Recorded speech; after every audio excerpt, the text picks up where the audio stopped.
जी कहते हैं कि अगर आपके कमरे के अंदर छिपकली है तो आप उस छिपकली को कुछ खाने के लिए प्रदान करना चाहिए। अगर आपके कमरे के अंदर अगर एक सांप है तो आप उसको कुछ सेवन करने के लिए प्रदान करना चाहिए। आपके घर में कोई भी ऐसा नहीं होना चाहिए जो भूखा मर रहा है। तो इसे क्या कहा जाता है? भागवत साम्यवाद। रूपा जी श्रीमद् भागवतम के 7वें स्कंद के 6वें अध्याय के पहले श्लोक में जब सैन फ्रांसिस्को में प्रवचन दे रहे थे तो उसमें उन्होंने ये स्पष्टता दिया है। तो स्पष्टता से ये समझना चाहिए कि भागवत साम्यवाद अर्थात क्या होता है। जब भी हम देखते हैं ये कृष्ण भावनामृत का जो तत्व ज्ञान है, इसमें भगवान जो है सबके पिता है और बाकी अन्य जो है वो भगवान के पुत्र है। तो गीता में जो है 5वें अध्याय के 29वें श्लोक में कहा गया है, भोक्तारम यज्ञ तपसाम सर्वलोक महेश्वरम सुहृदम सर्वभूतानां ज्ञात्वा शांति मृच्छति। तो भगवान जो है सर्वलोक महेश्वरम अर्थात सारे सृष्टि के वो मालिक है, आध्यात्मिक और भौतिक सारे जगतों के वो स्वामी हैं। तो कहीं पे भी हो, वो आकाश हो, पाताल, धरती हो, सब कुछ जो है वो भगवान का संपदा है। और क्योंकि हम सब जो है भगवान के पुत्र है, सर्वयोनिषु कौन्तेय मूर्तया संभवन्ति तासाम ब्रह्म महद योनि अहम बीज प्रदपिता। तो भगवान कहते हैं कि वो हमारे पिता है और हम सब उनके पुत्र हैं। तो उस नाते ये भगवान का जो सारा संपदा है उसके ऊपर उनके पुत्रों का भी अधिकार है, लेकिन किसी को दूसरे के अधिकार के ऊपर अतिक्रमण नहीं करना चाहिए। तो ये इसके बारे में भागवत साम्यवाद का स्पष्टता है। किसी को इसमें और कुछ स्पष्टता नहीं आया या कुछ अगर लग रहा है कि समझ में नहीं आया,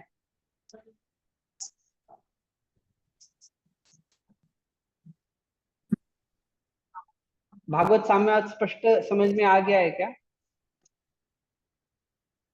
प्रभु जी भागवत साम्यवाद बस इतना ही बोलने से मतलब लिखने से हो जाएगा उसको? आप जैसे जितना बोले मतलब। हाँ, मैंने आपको उदाहरण बताया, मैंने आपको जो तत्व ज्ञान है वो बताया, उसके आधारित भगवत गीता के जो श्लोक बतलाए।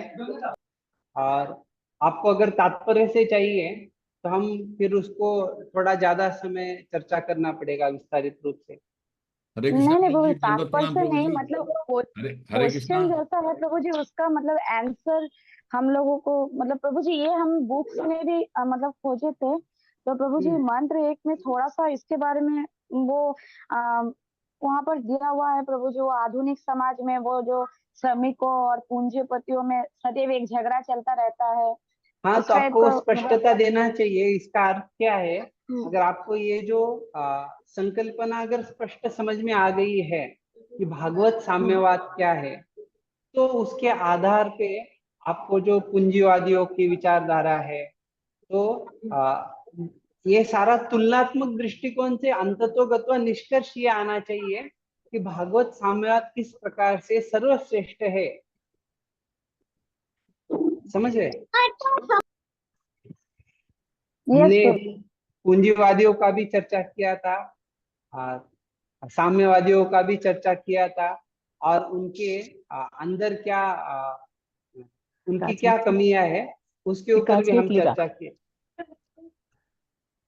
ये खिड़की की फ्लैश इसकी आ रही है। आपको इसके बारे में स्पष्टता आई है, नहीं समझा है? हरे कृष्णा प्रभु जी, यस दंडवत प्रणाम प्रभु। प्रभु जी। क्लियर हो गया प्रभु जी, एकदम क्लियर है। एकदम जो आपने बताया प्रभु जी एकदम क्लियर हो गया है। इसका मतलब क्या है, एकदम स्पष्ट हो गया है।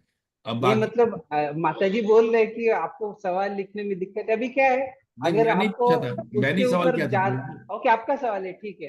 अभी हाँ। दूसरा जो था, आपने अपौरुषेय पूछा था। तो यस। अपौरुषेय तो सामान्यता ये भौतिक संसार में जो पुरुष कहे जाते हैं वो एक भौतिक दृष्टिकोण से समझा जाता है, लेकिन भगवान को या भगवान के जो शब्द है उनको यहाँ पे अपौरुषेय कहा गया है। अर्थात वो किसी सामान्य भौतिक संसार वाले व्यक्ति के द्वारा वो शब्द नहीं निकले। और इसके आधार पे फिर हमने चर्चा ये किया था किस प्रकार से सामान्य व्यक्ति में 4 दोष होते हैं, जो भगवान में इस प्रकार से कोई 4 दोष या किसी प्रकार के दोष नहीं होते। तो भगवान से जो कुछ ये ज्ञान हमें प्राप्त होता है वो परिपूर्ण ज्ञान है। तो उस कारण से इनको अपौरुषेय कहा जाता है, ये जो वेदों का ज्ञान है। तो ये आपको स्पष्टता आ गया है या इसमें कुछ स्पष्ट नहीं है?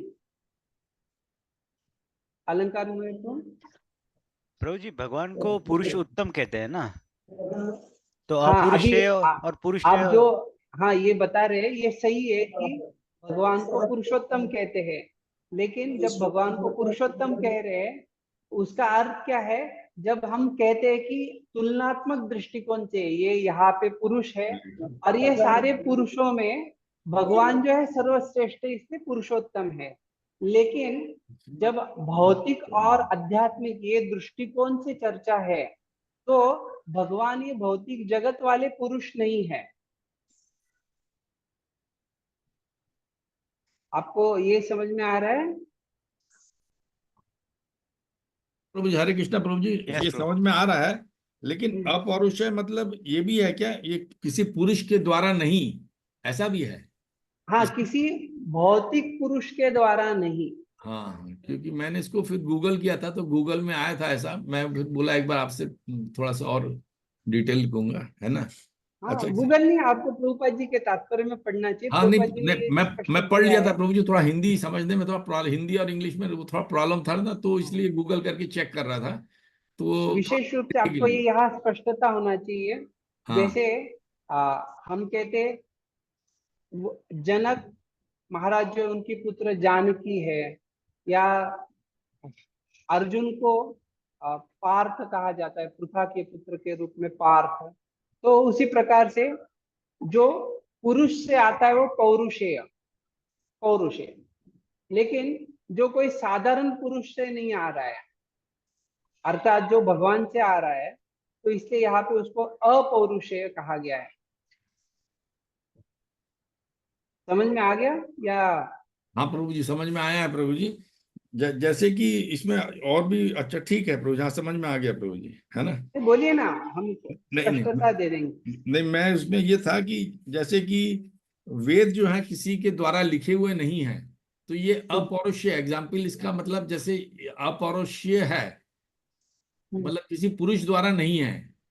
हाँ सही है, तो उसका अर्थ वही है, किसी पुरुष द्वारा मतलब किसी ने उसको लिखा वगैरह नहीं है, ये हाँ स्वयं भगवान के द्वारा हमें प्राप्त हो रहे हैं। और ये ऐसा नहीं कि एक बार प्राप्त हो रहे, हमेशा जब भी सृष्टि नए से शुरुआत होता है तो हमेशा भगवान के द्वारा ही ये वेद श्रुतियों के भगवान से वो प्राप्त होते हैं, और वो श्रुतियों के माध्यम से आगे आ, दूसरों को दिए जाते हैं गुरु शिष्य परंपरा में। ठीक है प्रभु जी, हरे कृष्णा प्रभु। तो और जो सवाल था मंत्र 6 से 9, एकत्वम अनुपश्यता और शुद्धम अपाप विद्धम, तो ये किनका सवाल था? इसमें क्या स्पष्टता नहीं है, तो हम उसके अनुसार थोड़ा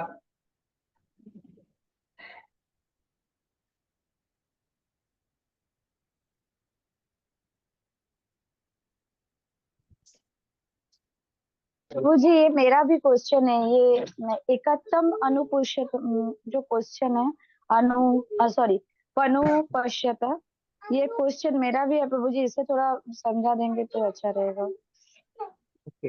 ये जो श्लोक संख्या 6 है इसमें भी हम ये एकत्वम का चर्चा किए थे, और श्लोक संख्या 7 जो है उसमें हमने आपको बताया था कि आखिरी जो, जैसे यहाँ पे दिया एकत्वम अनुपश्यता, तो आखिरी तात्पर्य की इसमें भी बड़ा विस्तार से प्रभुपाद जी ने वो समझाया। अभी पहले तो हम उसका अर्थ समझ लेंगे, एक एकत्वम अर्थात गुणों की एकता, और अनुपश्यतः, अनु अर्थात जो परंपरा में या आचार्य कुछ बताए उसके अनुसार, और पश्यता मतलब देखना या समझना। तो अनुपश्यता प्रमाण के माध्यम से देखने वाले का, या उस तरह निरंतर देखने वाले का। तो अर्थात जो आचार्यों की दृष्टिकोण से देखेगा, आचार्यों की दृष्टिकोण से उन शास्त्रों को समझेगा, सुनेगा। तो अभी ये एकत्व को किस प्रकार से देखना है, जिस प्रकार से आचार्यों ने दिखाया है, सिखाया है, तो ये स्पष्टता है। अभी हम रूपा जी यहाँ जो बतला रहे उसमें और गहराई में देखेंगे।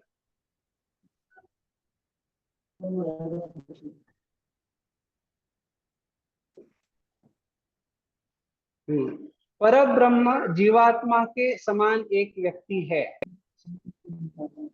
न तो भगवान निराकार है न जीव निराकार है। ऐसे दिव्य व्यक्तित्व दिव्य आनंद, ज्ञान तथा शाश्वत जीवन से परिपूर्ण रहते हैं। आध्यात्मिक जीवन की यही असली स्थिति है, और जो ही मनुष्य को इस आध्यात्मिक पद का बोध हो जाता है, तो ही वह परम पुरुष श्री कृष्ण के चरण कमलों में समर्पित हो जाता है। किंतु ऐसे महात्मा का दर्शन विरल ही होता है, क्योंकि ऐसी दिव्य अनुभूति अनेकानेक जन्मों के बाद ही प्राप्त होती है। किंतु एक बार प्राप्त हो जाने पर किसी तरह का मोह या शोक या भौतिक अस्तित्व के दुख, जन्म तथा मृत्यु नहीं रह जाते, जो हमारे वर्तमान जीवन में अनुभव किए जाते। श्री ईशोपनिषद के इस मंत्र में यही जानकारी प्राप्त होती। तो अभी यहाँ पे ये स्पष्टता दिया गया है किस प्रकार से एकत्वम भगवान और जीवात्मा में क्या है। भगवान भी एक व्यक्ति है, जिस प्रकार से जीवात्मा एक व्यक्ति है।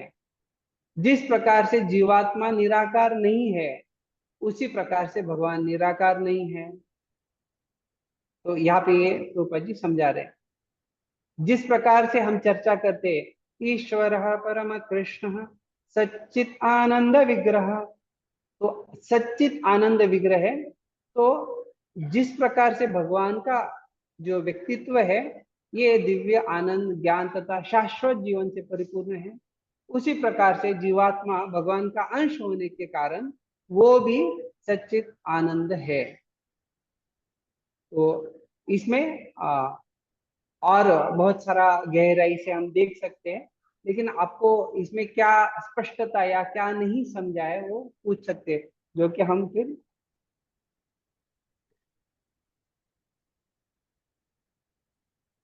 हरे समझ में कृष्णा। आ गया प्रभु जी। हाँ प्रभु जी, ये समझ में आ नहीं, गया और प्रभु जी। किसका ये जिज्ञासा था, आप पूछिए उनको क्या नहीं और वही समझा। वही वही प्रभु जी का था जो पूछे थे अभी। अलंकार में तो या आलोक, अनन्य भक्त। नहीं नहीं, यस अलंकार, प्रभु जी। आलोक प्रभु, हाँ प्रभु जी, हरे आलोक कृष्ण प्रभु, प्रभु जी। अनन्य भक्त प्रभु जी, हाँ, यस प्रभु जी। हाँ यस प्रभु जी। तो आनंद इसमें भक्त प्रभु। हाँ ठीक है प्रभु जी, समझ लिया प्रभु जी। नहीं मतलब एग्जैक्टली कहाँ पे आपने जैसे पहले बताया कि कुछ समझने में दिक्कत आया था। प्रभु जी एक्चुअली इसमें ना मैं क्लियर ही नहीं हो पा रहा था, इसको इस चीज को लेकर के क्लैरिटी नहीं आ रहा था बिल्कुल ही कि ये है क्या, मीनिंग क्या है इसका। अभी अभी आपको स्पष्ट हुआ है या? अभी स्पष्ट हुआ है। एकत्वम अनुपश्यता है ना। अनुपश्यता क्या आपको समझ में आया? अनुपश्यता, हाँ प्रभु जी आपने बताया, समझ में आया प्रभु जी।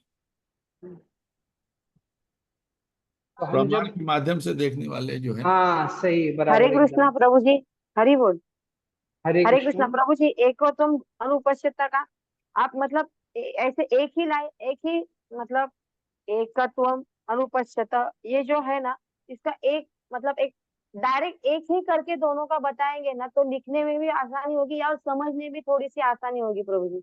मतलब एक को तो हम जो आप बता रहे कि गुण, भगवान के गुण मतलब बड़े हैं, बड़ी मात्रा में, हमारे छोटी मात्रा में है, और गुरु और नहीं आचार्य नहीं के नहीं, हम ये नहीं बता रहे, हम ये बता रहे हैं कि गुणों के दृष्टिकोण से भगवान और जीवात्मा एक जैसे ही है। इसका हाँ हमने कक्षा के समय उदाहरण बताया था।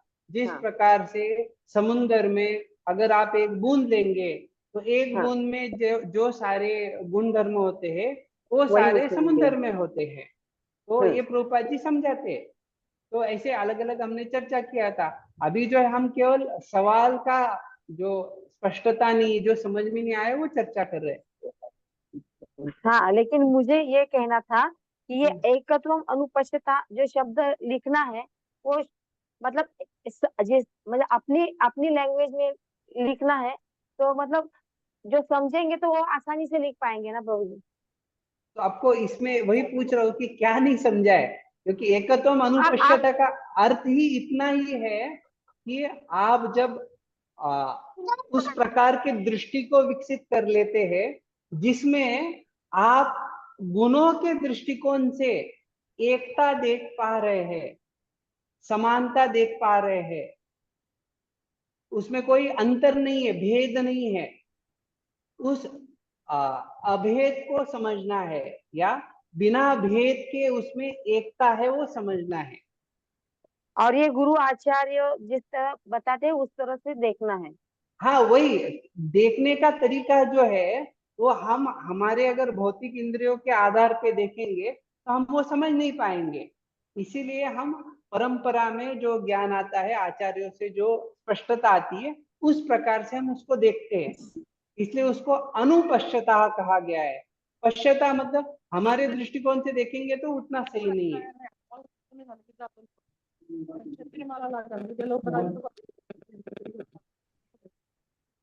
अनन्य भक्त, तो आपको ये स्पष्टता आया है नहीं? आ गया प्रभु जी, एकदम आ गया, क्लियर है, ओके। क्लियर हो गया है। तो और ये शुद्धम अपापविद्धम जो है, इसमें आपको क्या नहीं समझ में आ गया है, वो भी थोड़ा जानना था। ये कौन से श्लोक प्रभु से? जी ये प्रभु जी ये 8 बोलिए। 8 मंत्र से 8 मंत्र से हाँ, ये है। सामने 8 वाला ही मंत्र है आपके। प्रभु जी ये मेरे मेरा को कैसा जितना दिखा रहा समझ में है? आया कि भगवान तो शुद्ध है ना, तो किसी भी कोई भी अशुद्ध चीज अगर भगवान के ऊपर पड़ता है, जैसे सूर्य हुआ, तो वो आप जैसे एग्जांपल दे रहे, किसी भी जगह पर वो खराब जगह पर भी पड़ता है मर्द में, लेकिन वो तो अशुद्ध नहीं हो जाते हैं ना, वो तो शुद्ध ही रहते हैं। तो भगवान भी वैसे ही है, भगवान सबके ऊपर है, लेकिन किसी से भगवान को मतलब इफेक्ट नहीं होगा भगवान के ऊपर, वो शुद्ध है, वो शुद्ध ही रहेंगे। मेरे को इतना ही मतलब समझ में आया प्रभु जी इससे। हाँ, सही है। शुद्धम अर्थात हमने इसके बारे में कुछ, अर्जुन किस प्रकार से कहते हैं भगवान पवित्रम परम, सब प्रकार से भगवान शुद्ध है। और जो आपने जैसे सूरज का उदाहरण बताया, तो कृपा जी वही बताते हैं तात्पर्य में। तो जो तेजिया से, जो सर्वशक्तिमान है, वो इतने महान है कि ऐसा जो कुछ लगता है हमें कि यहाँ पे कुछ समस्या है वगैरह, वो उनके लिए वो कुछ समस्या नहीं, क्योंकि उनके प्रभाव से वो गंदगी भी जो है वो अच्छी हो जाती है, उसको परिवर्तित हो जाता है। जैसे उदाहरण जब दिया जाता है कि कुछ अगर गंदा है तो सूरज के तेज से क्या हो जाता है, वो भी नष्ट हो जाता है, वो भी पवित्र हो जाता है। समझे? वो इतना इतना लिख पाएंगे? इसलिए उनको शुद्धम कहा गया है। वो आपको ठीक से नहीं जा रहा मेरा ऊपर में रखे ना बढ़िया से दिखाई समझा है माता जी? ऊपर में बस सीधी माता आपका पंखा लगे। हरे कृष्णा प्रभु जी। हरे हाँ कृष्णा बोलिए। प्रभु जी।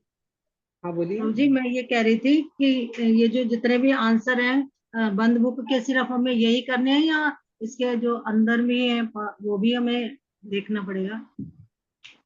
हाँ, आपको पढ़ना तो चाहिए जरूर। वो तो हम पढ़ ही रहे हैं प्रभु जी, अंदर से भी आ सकते हैं, इसका कोई। हाँ, अंदर से भी आ सकता है, इसलिए अच्छे से पढ़ाई करना है। और नंबर 2 मैं ये कह रही थी कि हमें ये शॉर्ट आंसर लिखने हैं या लॉन्ग में लिखना है? ये आपको जो है जितना दिया हुआ है, जैसे मैंने अपौरुषेय का बताया, वो एकदम संक्षिप्त में ही प्रभुपाद जी ने दिया है। तो जितना जरूरत है उतना ही लिखना चाहिए आपको। ऐसा नहीं कि उसके बारे में आप बहुत कुछ लिख सकते हैं। जैसे मैंने आपको स्पष्टीकरण के लिए बहुत सारा चीजें बताया जो कि आपको संकल्पना समझ में आ जाए, लेकिन आपको जवाब देते समय वो शॉर्ट में लिखना चाहिए। प्रभु जी, मतलब ठीक ये है। जो भी सवालों के जवाब लिखने हैं उसको जितना बुक में लिखा है उतना ही देना है या स्पष्टीकरण देना है? उतना ही देना चाहिए। अगर स्पष्टीकरण आपको नहीं देना ना? नहीं, क्योंकि ये जो सवाल है, अगर 1 मार्क के 2 मार्क के है तो उसके अनुसार उतना ही लिखना चाहिए। अगर 5 मार्क का सवाल है तो आपको ज्यादा लिखना चाहिए। अच्छा, मार्क्स उस वक्त पता चलेंगे कितने मार्क्स है करके। हाँ। मतलब अभी यहाँ पे कुछ लिखा नहीं ना ऐसे, जैसे अपौरुषेय, कर्म, ये जो भी लिखा है तो यहाँ पे मार्क्स नहीं दिए हैं, तो उसके हिसाब से पता नहीं चल रहा है कि वन हाँ सही सेंटेंस है, लिखना है। बराबर है। लेकिन आप जब प्रभुपाद जी के तात्पर्य में देखेंगे, आपको स्पष्टता आएगा कि ये जो संकल्पना है इसके लिए ज्यादा मार्क्स रहेंगे। जैसे हमने अभी इसका चर्चा किया, भागवत साम्यवाद का, तो वो 1 मार्क का सवाल नहीं है, वो आपको 2 या 3 मार्क को आएगा। तो सवाल जिस प्रकार से, उस प्रकार से आपको जवाब लिखना चाहिए। आपको समझ में आ गया और नहीं? यहाँ पे तो शब्दों का सिर्फ अर्थ लिखने के लिए कहा है प्रभु जी। क्या क्या? भागवत साम्यवाद, यहाँ पे सिर्फ शब्द का अर्थ एक लिखने के लिए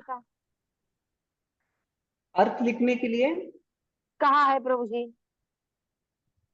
हाँ, तो ओनली बस हो मीनिंग गया लिखना ना। है प्रभु। तो फिर क्या? ज्यादा कैसे लिखेंगे? नहीं, अभी वो मैंने देखा माता नहीं जी सवाल क्या है। मैं आपको ये बता रहा हूँ कि वो माता जी ने मेरे को बस इतना ही लिख के भेजा था, भागवत समावेश, साम्यवाद भी लिखा नहीं था। प्रभु यहाँ जी पे उसको भागवत साम्यवाद जो लिखा है। माता जी उसको जहाँ पर लिखा है ना कि निम्नलिखित शब्दों के अर्थ लिखिए, अर्थ मतलब उसको तो आपको माता जी स्पष्टीकरण देना पड़ेगा, उसको आपको तो समझाना पड़ेगा।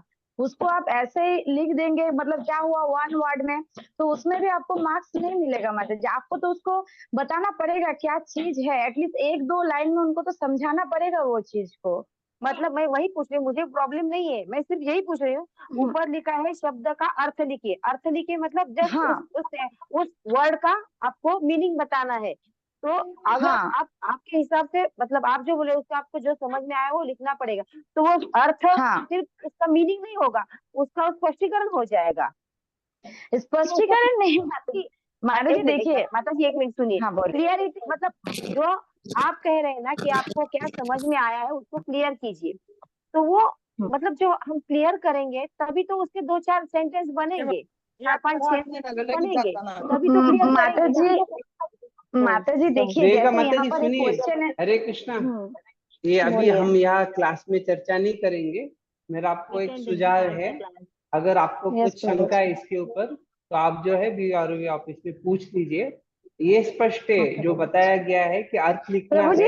प्रभु जी मैंने पूछा है बीबीआरबी गुरु हाँ इसमें तो कॉल, इसीलिए मैं बोली। हाँ मैंने तो बोला कि अर्थ, प्रभु जी इसको किस तरह से लिखना है प्रभु जी, यहाँ पर क्या एक जैसे वेद का क्या अर्थ लिखा है, तो क्या हम लिख देंगे कि वेद का ये अर्थ ज्ञान है, तो बोले नहीं माता जी आपको उसको थोड़ा सा समझाना पड़ेगा क्या है नहीं है चीज को, हाँ लेकिन एक वो वर्ड में लिख देने से नहीं चलेगा। एक वर्ड नहीं चाहिए। लेकिन वो अगर समझ लीजिए उदाहरण के लिए, अगर उनको बताया गया कि आ, अकायम ये शब्द का अर्थ बताइए, तो अगर वो बता रहे हैं कि अदेहधारी, उसका अर्थ होता है कि उनका शरीर जो है, उन शरीर में जिस प्रकार से सामान्य लोगों में कुछ सामान्य देह होता है, भौतिक देह, वैसे उनका भौतिक देह नहीं है, इससे उनको अदेहधारी कहा जाता है।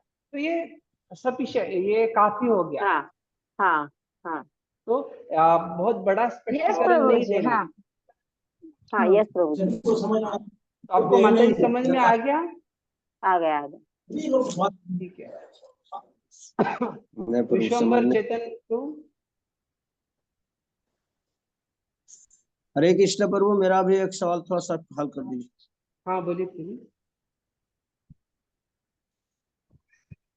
हरे कृष्ण प्रभु, मैं महावीर ठाकुर बोल रहा हाँ बोलिए प्लीज। हूँ। भौतिक जगत में ज्ञान प्राप्ति के 2 तरीके कौन से हैं? ये है प्रभु परिचय, यानी हाँ, वो भूमिका से। आरोह और अवरोह मार्ग के बारे में वहां दिया रहेगा। तो आप वो लिख सकते हैं दोनों मार्ग। जी, आरोह हाँ,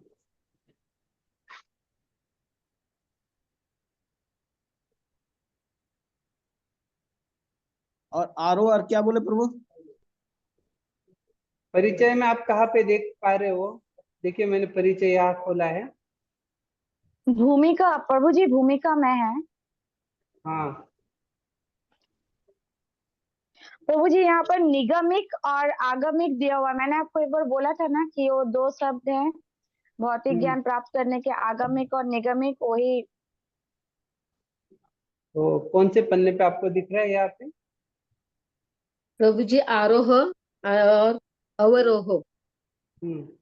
आरोह मतलब जो है जिस प्रकार से आरोहण करना, ऊपर चढ़ते हैं, तो लोग संशोधन करते हैं, वैज्ञानिक लोग, और उसके द्वारा वो कहते हैं कि हम परम सत्य क्या है उसको ढूंढ के निकालेंगे।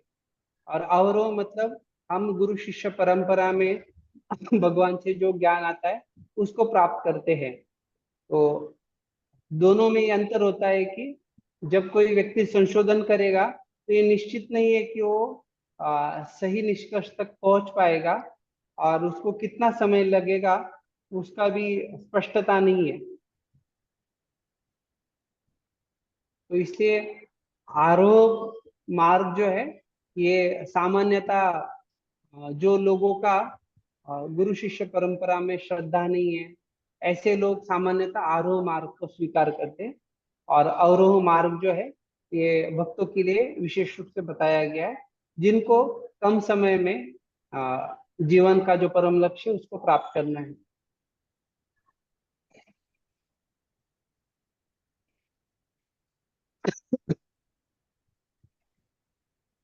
हरे कृष्णा प्रभु जी।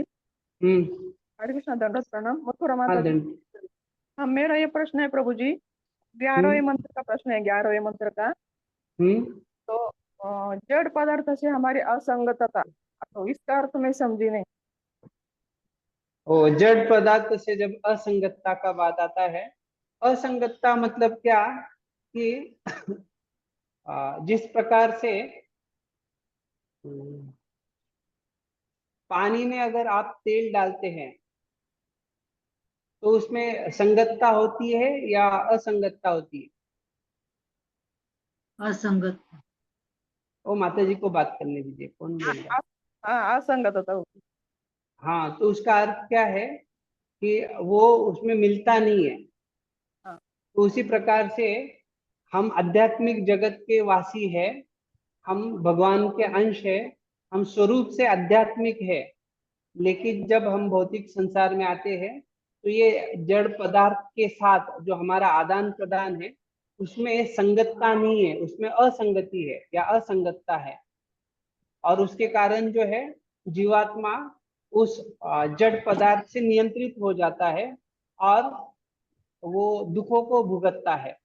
लेकिन उसका स्वभाव जो है वो आनंदमय स्थिति है, लेकिन जड़ पदार्थ के असंगतता के कारण वो दुखमय स्थिति में चला जाता है। आपको समझ में आया क्या माता जी? कष्ट हमारे जड़ जड़ पदार्थ से हमारे भौतिक जगत के कष्ट, इस भौतिक जगत के कष्ट हमें अप्रत्यक्ष रूप से जड़ पदार्थ से, हाँ, इस भौतिक जगत के कष्ट भौतिक हमें जगत अप्रत्यक्ष रूप से रूप जड़ से पदार्थ हमें से हमारी असंगतता की याद दिलाते रहते हैं। हाँ, तो आपको समझ में नहीं आया क्या? हाँ, तो भौतिक जगत के कष्ट हमें क्या क्या याद दिलाते रहते हैं, ये मुझे स्पष्ट है। भौतिक जगत के कष्ट मतलब माता जी, जब आप ये संसार में रहते हुए कभी आपको ठंड के कारण परेशानी होता है, तो ये जो ठंड, समझो आपने ठंडा पानी पी लिया और आपको सर्दी खांसी कुछ हो गया, तो आपको क्या लगता है कि ये संगति है क्या? आप भगवान के धाम से एक शाश्वत आत्मा है, भगवान के अंश है, तो उसको तो नैनम छिंदंती शस्त्राणी नैनम दहती पाव कहा, उसको किसी भी प्रकार से कुछ समस्या नहीं होना चाहिए। लेकिन आपको दुख भुगतना पड़ रहा है ना? हाँ हाँ। क्यों भुगतना पड़ रहा है? ये शरीर के कारण। हाँ, क्योंकि असंगति है। हाँ समझ में आ रहा है आपको? हाँ हाँ हाँ प्रभु। तो उसमें आपको क्या नहीं समझ में आ रहा है वो स्पष्ट बताइए। नहीं, सिर्फ असंगतता ये नहीं समझ में आ रहा था, अभी समझ में आ रहा है। ओके, ठीक है। हम भगवान को, हरे कृष्णा। हाँ बोलिए ना माता जी। हाँ, अभी समझ में आ गया कि हम भगवान को भूल गए ना, इससे वो हमें कष्ट होता है। हाँ सही है, बराबर। महावीर ठाकुर को और कुछ सवाल है आपके? इसमें था कि आगमनिक और निगमनिक है प्रभु, इसमें जो परिचय में भूमिका में। हाँ, निगमनिक मतलब क्या है? जो गुरु शिष्य परंपरा में आ रहा है, वो जिसको मैं आपको बताया, जी। वो क्या है? अवरोह मार्ग है, अवरोह पंथ है। और आगमिक मतलब जो है, आप हाँ प्रभु। तो जब संशोधन करके व्यक्ति जाता है तो वो हाँ, आगमिक हो गया। थैंक यू प्रभु। धन्यवाद।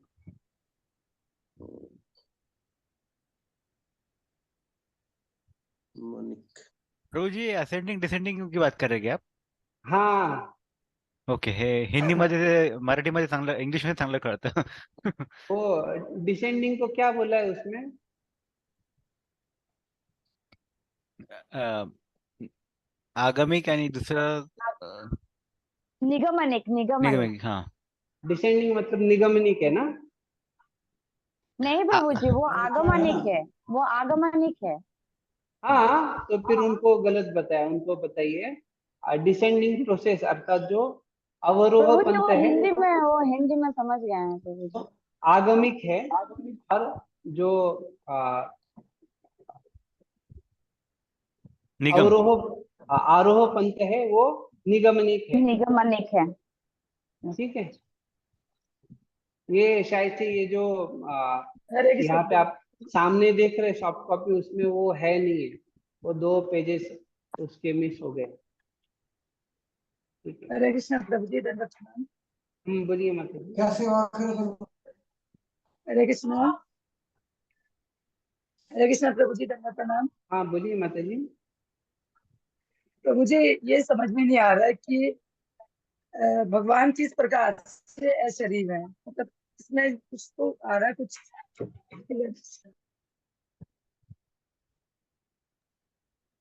तो आ रहा है, कुछ क्लियर नहीं हो रहा है।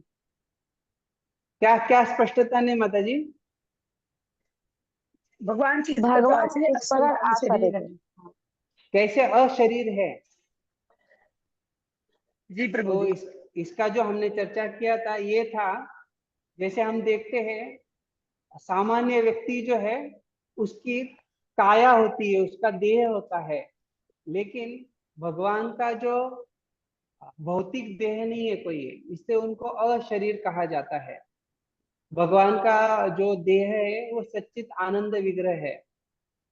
आप ये संसार में किसी व्यक्ति को देखते हैं, सारे लोगों का जो है उनका देहधारी है, वो स्वयं जो है अपने वास्तविक स्थिति में आत्मा के रूप में आध्यात्मिक उनका शरीर नहीं है। जैसे हम देखते नारद मुनि जो है, उनका आध्यात्मिक शरीर है। समझ रहे? तो उसी प्रकार से क्योंकि वो उस स्तर को भगवान के भक्ति के द्वारा उस स्तर को प्राप्त की है, तो भगवान का भी जो है उसी प्रकार से अशरीर है। नारद मुनि का भी अशरीर है, अर्थात उनका कोई भौतिक देह नहीं है, भौतिक शरीर नहीं है। आपको स्पष्ट हुआ है क्या माता जी? जी प्रभु जी, अब हो गया है, क्लियर हो गया। Thank you. तो हम अभी शुरू करेंगे, अगर किसी का कुछ जिज्ञासा नहीं है तो। प्रभु जी मेरा एक है लास्ट प्रभु जी। हाँ बोलिए। प्रभु जी कल ही का क्वेश्चन, वो मेरे को कल समझ में नहीं आया प्रभु जी। वो तदु दुरे तदित निके, वो मेरे को समझ में नहीं आ रहा है प्रभु जी। हाँ, तो इसके बारे में हमने ये चर्चा किया था कि तद्दूरे तद्वंतिके, अर्थात भगवान जो है वो अपने धाम में निवास करते हैं। और हमने आपको वो जो पीपीटी दिखाया था, आपको स्पष्टता दिया था कि ये देवी धाम जो है दुर्गा देवी नियंत्रित करते, उससे परे जो है अलग अलग धाम है, महेश धाम, उसके बाद वैकुंठ धाम, और सबसे ऊपर का जो है वो है गोलोक धाम, भगवान का निवास स्थान। और हमने ये बताया कि गोलोक एवं निवसति अखिलात्म भूतः, भगवान है गोलोक धाम में निवास करते हैं और वहां से कभी वो बाहर नहीं जाते। लेकिन साथ ही साथ भगवान जो है अपने विस्तार से और परमात्मा रूप से ये भौतिक संसार में है। तो ये संसार में मैंने पहले उदाहरण दिया था कक्षा में, कोई अगर व्यक्ति है, शादीशुदा व्यक्ति है, वो पुरुष या स्त्री जो है वो एक दूसरे को आलिंगन किए हुए है, लेकिन उसके बाद भी जो है वो पुरुष के लिए वो स्त्री नजदीक नहीं है, या उस स्त्री के लिए पुरुष उतना नजदीक नहीं है जितना उस जीवात्मा के लिए भगवान नजदीक है। तो इसीलिए भगवान सबसे दूर भी है और सबसे पास भी है। आपको ये समझ में आया, नहीं समझ में आया? यस प्रभु जी, आज समझ में आया। ठीक है, धन्यवाद। अभी जो है हम ये 15 श्लोक जो है इसका तात्पर्य शुरू करेंगे।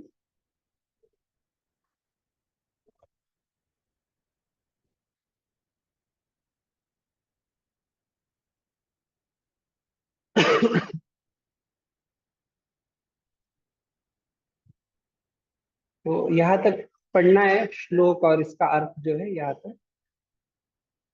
कौन पढ़ रहा है? ठीक है, मैं ही पढ़ता हूँ। भगवद गीता 14वें अध्याय के 27वें श्लोक में अपने साकार स्वरूप के दैदीप्यमान तेज ब्रह्म ज्योति का वर्णन भगवान इस प्रकार करते हैं। ब्रह्मणो हि प्रतिष्ठाहम् अमृतस्याव्ययस्य च शाश्वतस्य च धर्मस्य सुखस्य एकांतिकस्य च। मैं उस निराकार ब्रह्म का आधार हूँ जो अमर, अविनाशी तथा शाश्वत है और जो परम सुख का स्वाभाविक पद है। तो इस प्रकार से यहाँ पे स्पष्टता दिया गया है। और ये बड़ा प्रसिद्ध श्लोक है जो प्रभुपाद जी जब भी किस प्रकार से भगवान भगवत तत्व जो है ये ब्रह्म से भी ऊपर का स्तर है, ये समझाने के लिए हमेशा बतलाते थे। तो अभी हम पहले ये श्लोक में क्या क्या दिया है वो जान लेंगे और फिर हम आगे बढ़ेंगे। ये श्लोक में जो है हम ये जो तात्पर्य देखने वाले, तो पहला परिच्छेद जो है ये पुषण अर्थात किस प्रकार से भगवान जो है ये ब्रह्म और परमात्मा के भी आधार है, इसका चर्चा यहाँ पे आता है। अभी यहाँ पे अगर आप अर्थ देखते हैं तो पुषण का अर्थ ही होता है कि ये पालक है या ये पालन करने वाले हैं। तो अगर ये पालक है तो किस प्रकार से वो पालन करते हैं उसके बारे में ये पहला परिच्छेद में स्पष्टता दिया गया है। आगे के जो 4 परिच्छेद है उसमें जो है भगवान ये जो भक्त प्रार्थना कर रहा है सत्य धर्माय दृष्टये, तो किस प्रकार से भगवान खुद को प्रकट कराते हैं जो ब्रह्मन से परे स्तर पे स्थित है, ब्रह्मन से ऊपर के स्तर में या उससे भी उच्चतम स्थिति में स्थित है। इसलिए यहाँ पे कहा गया है सत्य धर्माय दृष्टये। और उसके बाद जो है आखिरी जो 5 परिच्छेद है उसमें कैसे जो अंतिम साक्षात्कार है या प्रकटीकरण है भगवान का, वो केवल भक्ति मार्ग से ही आ सकता है। तो पहला परिच्छेद जो है वो स्पष्टता देगा किस प्रकार से ब्रह्म जो है उसका पोषण या भगवान किस प्रकार से पालक है उसका स्पष्टीकरण दिया जाएगा। दूसरा जो है आगे वाले 4 परिच्छेद 2 से 2, 3, 4, 5 इसमें जो है भगवान किस प्रकार से ब्रह्म से परे है और उनका भक्त को सत्य धर्माय दृष्टय, सत्य धर्माय अर्थात जो भगवान के भक्तिमय जीवन में लगा हुआ है, ऐसे व्यक्ति को कैसे वो दृष्टि या उनके सामने कैसे प्रकट हो जाते हैं। तो प्रकटीकरण जो है वो ये ब्रह्म स्तर से परे है। इसलिए वो भक्त कहता है कि आप क्या करो, तो आपका जो तेज है उसको एक बाजू कीजिए जो कि हम आपके मुख को देख सकते हैं। और फिर आखिरी जो 5 परिच्छेद है वो किस प्रकार से भगवान ये अंतिम साक्षात्कार है, अंतिम प्रकटीकरण है, और वो प्रकटीकरण व्यक्ति को भक्तिमय मार्ग से प्राप्त हो सकता है, इसके बारे में स्पष्टता दिया गया है। तो अभी जो है ब्रह्म परमा श्यामकांति माता जी, हम जो है आखिरी में सवाल लेंगे। आपका कुछ इसके बारे में पूछना है क्या आपको? No Prabhu ji, just for reading hand raise किया था। Okay okay okay. अभी क्या है, हमारे पास थोड़ा कम समय है तो मैं ही पढ़ रहा हूँ। ब्रह्म परमात्मा तथा भगवान एक ही परम सत्य के 3 पहलू है। ब्रह्म ऐसा पहलू है जो आरंभकर्ता व्यक्ति के लिए सहज गम्य है। अभी जब यहाँ कहा जा रहा है आरंभकर्ता व्यक्ति, अर्थात जो आध्यात्मिक जीवन में शुरुआत किए हैं, तो साक्षात्कार के जो अलग अलग स्तर है उसमें शुरुआत का स्तर ये ब्रह्म है।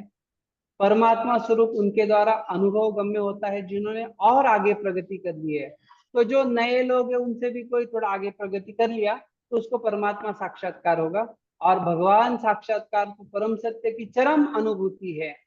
इसकी पुष्टि भगवद गीता 7वें अध्याय के 7वें श्लोक में की गई है, जहां पर भगवान कृष्ण यह कहते हैं कि वह परम सत्य की चरम धारणा है।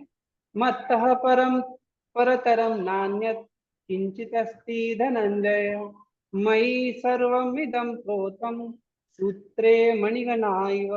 तो भगवान बता रहे किस प्रकार से मेरे समान या मेरे से बढ़कर ऐसा कोई तत्व नहीं है, अर्थात भगवान जो है वो सर्वोत्तम या सर्वोच्च तत्व है। इसीलिए अतः कृष्ण ब्रह्म ज्योति एवं सर्वव्यापी परमात्मा दोनों के स्रोत है। तो ये हमें स्पष्टता होना चाहिए। भगवद गीता के 10वें अध्याय के 42वें श्लोक में भगवान कृष्ण आगे कहते हैं, अथवा बहुनेतेन किं ज्ञातेन तवार्जुन विष्टभ्याहम इदं कृष्णम एकांशेन स्थितो जगत।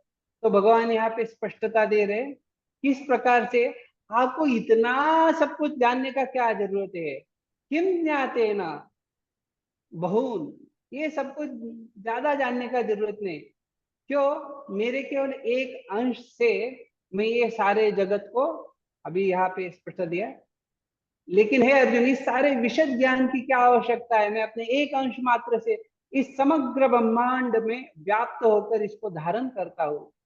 इस तरह अपने एक स्वांश सर्वव्यापी परमात्मा स्वरूप से भगवान संपूर्ण भौतिक विराट सृष्टि का पालन करते हैं। साथ ही वे आध्यात्मिक जगत में भी जो कुछ व्यक्त है उसके पालन करता है। अतएव शीर्षोपनिषद के इस श्रुति मंत्र में भगवान को आप त्वम अर्थात चरम पालक के रूप में संबोधित किया गया है। तो यहाँ पे जो प्रभुपाद जी समझा रहे, एक जो अंश है उसका आगे भी वर्णन आता है, तो ठीक है आगे उसका चर्चा करेंगे। तो एक अंश अर्थात भगवान जो विस्तार कर रहे परमात्मा रूप से, महाविष्णु, गर्भोदक्षाय विष्णु, क्षीरोदक्षाय विष्णु, तो वो अंश के बारे में यहाँ चर्चा है। और यहाँ पे जब बताया जा रहा है कि चरम पालक के रूप में, तो ये पुषण शब्द का अर्थ होता है कि जो पालक है और सब कुछ सब पालन कर रहे हैं। तो यह आपको ये स्पष्टता आ सकता है कि वो केवल भौतिक जगत के पालक नहीं है, लेकिन आध्यात्मिक जगत के भी पालक भगवान ही है। तो अर्थात अगर आप वो श्लोक का अनुवाद पढ़ेंगे, अहम सर्वस्य प्रभो मत्तः सर्वं प्रवर्तते, तो रूपा जी वहां समझाते किस प्रकार से भगवान जो है दोनों भौतिक जगत और आध्यात्मिक जगत सभी कुछ जो है उन्हीं से आता है, और इसलिए सारे भौतिक और आध्यात्मिक जगत सबके पालक भी वही है। पूर्ण पुरुषोत्तम भगवान श्री कृष्ण सतत दिव्य आनंद से पूरित है। आनंदमयोभ्यासात, आज से 5000 वर्ष पूर्व जब वे भारत में वृंदावन में विद्यमान थे, तो वे सदैव दिव्य आनंद में निमग्न रहे। यहाँ तक कि अपनी बाल लीलाओं के प्रारंभ से ही वे वैसे थे। अघ, बक, पूतना तथा प्रलंब जैसे अनेक असुरों का वध उनके लिए आनंददायक क्रीड़ा थी। वृंदावन के ग्राम में उन्होंने अपनी माता, भ्राता तथा मित्रों के साथ आनंद पूर्ण लीलाएं की, और जब वे चपल माखन चोर की भूमिका निभा रहे थे, तो उनके सारे संगी उनकी इस चोरी का दिव्य आनंद उठा रहे थे। तो यहाँ पे जो स्पष्टीकरण दिया जा रहा है, भगवान के लिए हर रोज उनका जो प्रसाद या उनका जो भोग लगने का समय होता था, तो उस समय पे जो है उनके लिए ये क्रीड़ाएं होती थी। एक खेल खेल में ही वो ऐसे असुरों को मार देते थे। तो देखा जाए तो असुरों का वध करना, या अगर हम देखेंगे जब कोई मल्लों के बीच में या कोई WWF या अलग अलग जो भी लोग कराटे वाले हो या जो भी रहेंगे, उनके अंदर जब कुछ स्पर्धा होती है या इस प्रकार से देखा जाता है कि कोई झगड़ा भी कर रहे हैं, तो वहां पे आपको आनंददायक क्रीड़ा नहीं होती है। उनका चेहरा देखा जाए तो अलग प्रकार से आपको प्रचिति आती है। उनका बड़ा शरीर में गर्मी हो जाती है और अलग अलग लक्षण दिखते हैं किस प्रकार से, वो उनके लिए उतनी आनंददायक अवस्था नहीं होती है। लेकिन जब भगवान इस प्रकार से असुरों का वध करते हैं, तो उनके सारे ग्वाल बालों को भी वो बड़ा आनंद प्रदान करते हैं, और उसमें सारे रहस्यमय रसों का आदान प्रदान होता है। ये जो सारे ग्वाल बाल है, गोपिया है, वो जब भगवान ये लीलाएं कर रहे हैं, तो उसमें भगवान उनके हृदय को और भी अपने पास करीब लेके आते हैं, अर्थात उनके हृदय को चुरा लेते हैं। जैसे जो भगवान जब कालिया के ऊपर नृत्य कर रहे थे, एक दृष्टिकोण से देखा जाए तो सारे ग्वाल बाल गोपिया वो तो यमुना में कूद के भगवान को बचाना चाह रहे थे, बलराम जी उनको रुकाए वगैरह। लेकिन ये समझने के लिए बड़ा महत्वपूर्ण है कि वो जो भी लीलाएं कर रहे हैं, असुरों का वध कर रहे हैं, कालिया दमन कर रहे हैं, या अलग अलग प्रकार से उनकी जो सारी लीलाएं है, वो उनको भी उसमें बड़ा दिव्य आनंद प्राप्त होता है, और साथ साथ उनके सारे भक्तों को भी वो बड़ा आनंद प्रदान करते हैं। अभी कोई कहेगा कि अरे वो तो बहुत ज्यादा उनको उसमें व्यथा होती है, या उनको भगवान के बारे में वो बहुत सचेत है, किस प्रकार से अरे भगवान को कुछ ना हो जाए। लेकिन वही जो है उनकी भावनाएं जब भगवान के प्रति और तीव्रता से प्रकट हो रही है, उससे ही उनका भक्ति में वर्धन हो रहा है और भगवान के साथ आदान प्रदान और रसवर्धक हो रहा है। तो इसलिए यहाँ पे जब बताया जा रहा है कि कैसे वो आनंददायक क्रीड़ा है, तो हर प्रकार से वो आनंददायक है। तो यहाँ पे जो रूपा जी बता रहे क्यों चप्पल माखन चोर, तो आज भी आपको दिखेगा, गुजरात में जाएंगे तो उनको माखन चोर के नाम से प्रसिद्ध है। और वहां पे एक मंदिर भी है रणछोड़ राय का। तो बताया जाता है कि भगवान जो है रण छोड़ के भाग गए, उनकी वो लीला भी है, तो उसका भी भक्त लोग आनंद उठाते हैं। तो भगवान जो भी कार्य किए हैं, सब में भक्तों को उसका बड़ा दिव्य आनंद होता है। ये माखन चोर का जो है ये वृंदावन में प्रसिद्ध है, और वो रणछोड़ राय का गुजरात में प्रसिद्ध है। माखन चोर के रूप में भगवान का यश उपालंब के योग्य नहीं है, क्योंकि माखन चुराकर भगवान अपने शुद्ध भक्तों को आनंद प्रदान कर रहे थे। भगवान ने वृंदावन में जो कुछ भी किया वह सब उन्होंने अपने संगियों को आनंद प्रदान करने के लिए किया था। कभी जो सामान्य लोग हैं कभी कभी इसका निंदा करते या सोचते हैं किस प्रकार से ये कैसा भगवान है आपका जो चोरी करता है वगैरह। तो ये समझना बड़ा महत्वपूर्ण है कि अगर कोई ये लीला को अगर नहीं समझ पा रहा है तो वो भगवान की जो गोपियों के साथ लीला है उसको तो कभी नहीं समझ पाएंगे। तो इसलिए जब बताया जाता है कि हमें एक अच्छे ढंग से इनको समझना चाहिए, परंपरागत ज्ञान या प्रमाणित व्यक्ति से उनको सुनना चाहिए, तो उसका अर्थ ही यही होता है कि अगर किसी को एबीसीडी या कुछ मूलभूत ज्ञान नहीं है और आप उनको पीएचडी का ज्ञान प्रदान कर रहे हैं, बहुत उच्चतम ज्ञान सिखाने जाएंगे तो नहीं समझ पाएंगे। उदाहरण के तौर पे छोटा बच्चा है जो पहली दूसरी कक्षा में, आप उसको बताएंगे कि आप 10 में से 15 निकालिए, माइनस कीजिए, तो कितना होता है? वो बोलेगा अरे आपको समझता नहीं, 10 में से 15 कैसे निकाल सकते हैं। लेकिन वैसे जो कक्षा में आगे बढ़ेगा तो वो आपको उसका जवाब दे सकता है।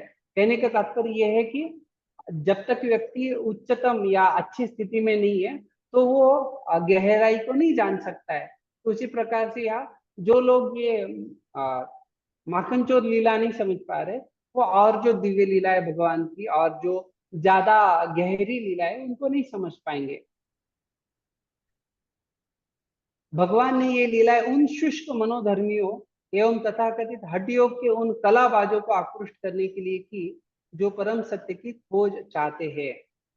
तो शुष्क मनोधर्मियों अर्थात जो मानसिक तर्क वितर्क में लगे हुए रहते हैं, और ये हठ योगी अर्थात जो अष्टांग योग के द्वारा अलग अलग योग पद्धति के द्वारा भगवान को खोजना चाहते हैं। तो निश्चित रूप से ये लीलाओं के द्वारा व्यक्ति जो है भगवान के दिव्यता को बड़ा आसानी से जान सकता है। अगर ये दिव्यता को जानना है, और जैसे ईशोपनिषद के केवल मंत्र है उसको अगर कोई पढ़ेगा तो उसके लिए समझना बहुत ज्यादा कठिन हो जाएगा, क्योंकि मंत्र इस प्रकार से है, वो चलते भी है वो नहीं चलते, वो उसमें जितना वो विरोधाभास वगैरह देखा जाता है तो उससे संभावना है कि व्यक्ति संभ्रमित हो जाए। तो रूपा जी यहाँ पे बड़े अच्छे ढंग से समझा रहे हैं कि कोई भक्त जो है वो भगवान को, अभी श्रीमद् भागवतम में श्लोक आता है जिसमें बताया गया है किस प्रकार से भगवान जो है स्वयं सत्य है, और ऐसे जो सत्य भगवान है उनके आदेशों को, धर्म अर्थात धर्मम तो साक्षात भगवत पुण्यतम, तो उनके आदेशों को जो पालन करे तो ऐसे भगवान के अनुसार वो अपना जीवन यापन करना चाहते हैं। ये ग्वाल बालों को भगवान जब आनंद प्रदान करते थे तो उनका जैसे आजकल लोग पिकनिक के लिए जाते हैं या अलग अलग जगह घूमने के लिए जाते हैं, तो लक्ष्य ये होता है कि हमें आनंद चाहिए। तो भगवान भी अपने सखाओं के साथ अलग अलग प्रकार की क्रीड़ाओं को करके आनंद प्राप्त करते थे। जो अष्टांग योगी लोग होते हैं वो अलग अलग प्रकार के योग करते हैं। उसमें सामान्यतः आजकल के जमाने में तो जो आसन है, योगासन वगैरह, वो बड़ा प्रसिद्ध है। और ये बहुत बार योगासन जो होते हैं वो व्यक्ति खुद कितना, क्योंकि ये पद्धति जो है इंद्रियों को संयमित करने के लिए है, और फिर धीरे धीरे व्यक्ति उच्चतम स्थिति में जाएगा। लेकिन देखा जाता है कि वो दूसरों को प्रदर्शित करने के लिए अलग अलग प्रकार की ये पोज या अलग अलग प्रकार का ये आसन वगैरह लोग करते हैं। तो निश्चित रूप से देखना चाहिए कि कितना आध्यात्मिक लाभ के लिए किया जा रहा है, उससे व्यक्ति को ज्यादा लाभ होगा। एक बार जो है गोपियों ने भगवान कृष्ण के बारे में माँ यशोदा को तकरार किया। उनको बताया कि आपका जो बेटा है वो हर रोज हमारे यहाँ माखन चोरी करने के लिए आता है। तो फिर यशोदा मैया उनको बोली, अरे अभी तो कृष्ण नींद से उठे ही नहीं है, आप बोल रहे हैं कि आप क्या चोरी करने आया। तो उस समय जो है भगवान कृष्ण अपनी आंखों को ये करते मसलते हुए वहां पे आते हैं और फिर वो बोलते हैं कि ये सारी गोपियां जो ये झूठी है। तो फिर गोपियां जो है वो कहते हैं कि निश्चित रूप से हम आपको जो है पकड़ लेंगे और पकड़ के फिर माँ यशोदा के पास लेके आएंगे। तो उस समय गोपियां चली जाती है और माँ यशोदा कहती है, अरे आपको अगर चोरी करना है तो अपने घर में करने का है, ये दूसरे के घर में जाके चोरी क्यों करने का। इससे हमारा जो परिवार का नाम है वो खराब हो जाता है। तो उस समय भगवान जो है माँ यशोदा के गोदी से उतरते हैं और फिर वो नंद महाराज के पास जाते हैं और यशोदा माँ का यशोदा माँ के बारे में बताते हैं, ऐसा बोल रहे। तो यशोदा माँ को नंद महाराज डांटते, अरे आप किसी बिना कारण के बच्चे को क्यों डांट रहे इस प्रकार से। तो ये ऐसे अलग अलग लीलाओं के द्वारा जो है भगवान जो है अपने भक्तों के हृदय को जीत लेते हैं। जिस प्रकार से यहाँ पे आपने देखा होगा कि ये जो लीला है, गोपियां बोलती कि हम आपको रेड हैंडेड ऐसे पकड़ लेंगे और वापिस लेके आएंगे। तो वैसा भी प्रसंग हो जाता है। लेकिन वो प्रसंग में भी अभी हम उसका चर्चा नहीं करें, लेकिन वो प्रसंग में भी ये देखा जाता है कि भगवान कैसे वो गोपी के बालक बन जाते हैं, पुत्र के रूप में अपने आप को परिवर्तित कर लेते हैं और उस गोपी का भी हृदय को चुरा लेते हैं। तो निश्चित रूप से ये भगवान की लीलाएं जो है केवल ये शुष्क तर्कवादी हो या अष्टांग योगी हो या ज्ञानी जो भी है, सबको वो आकर्षित करने वाली है। तो अभी आगे बतला रहे, भगवान तथा ग्वाल बालों के मध्य बालपन के खेल के विषय में सुखदेव गोस्वामी ने श्रीमद् भागवतम 10वें स्कंद के 12वें अध्याय के 11वें श्लोक में कहा गया है, इत्थं सतां ब्रह्म सुखानुभूत्या दास्यं गतानां परदैवतेन मायाश्रितानां नरदारकेण साकं विजनु कृत पुण्य पुंजः। ज्ञानियों द्वारा निराकार आनंदमय ब्रह्म के रूप में अनुभव किए जाने वाले पूर्ण पुरुषोत्तम भगवान, जिनकी पूजा भक्तों के द्वारा परमेश्वर रूप में दास्य भाव में की जाती है और संसारी लोग उन्हें जिन्हें सामान्य मनुष्य मानते हैं, वे उन ग्वाल बालों के साथ खेले जिन्होंने कृत पुण्य पुंजाहा अर्थात जिन्होंने अनेक पुण्य कर्मों के संचय के फलस्वरूप यह पद प्राप्त किया था। तो क्या पद प्राप्त किया था उन्होंने भगवान के सखा के रूप में भगवान के साथ ग्वाल बालू के रूप में आदान प्रदान करने के लिए उनको योग्य स्थिति प्राप्त हो गया था। इस प्रकार भगवान अपने आध्यात्मिक संगियों के साथ दिव्य शांत दास्य सख्य वात्सल्य तथा माधुर्य संबंधों में प्रेम पूर्ण कार्यकलापों में सदैव रत रहते हैं। तो ये जो रसों का यहाँ पे चर्चा है, तो 5 प्रमुख रस और जो है अन्य 7 गौण रस, ऐसे अलग अलग भक्ति रसामृत सिंधु में चर्चा आता है। तो जब आप भक्ति रसामृत सिंधु सीखेंगे तो उस समय इसका और भी विस्तारित रूप से चर्चा होगा। चूंकि यह कहा जाता है कि भगवान कृष्ण कभी वृंदावन धाम छोड़ते नहीं, तो यह प्रश्न किया जा सकता है कि वे सृष्टि के संचालन का कार्य किस तरह संभालते हैं। इसका उत्तर भगवद गीता 13वें अध्याय के 14 से लेकर 18 श्लोक में इस प्रकार दिया हुआ है। भगवान अपने पूर्ण अंश परमात्मा रूप द्वारा सारी भौतिक सृष्टि में व्याप्त रहते हैं।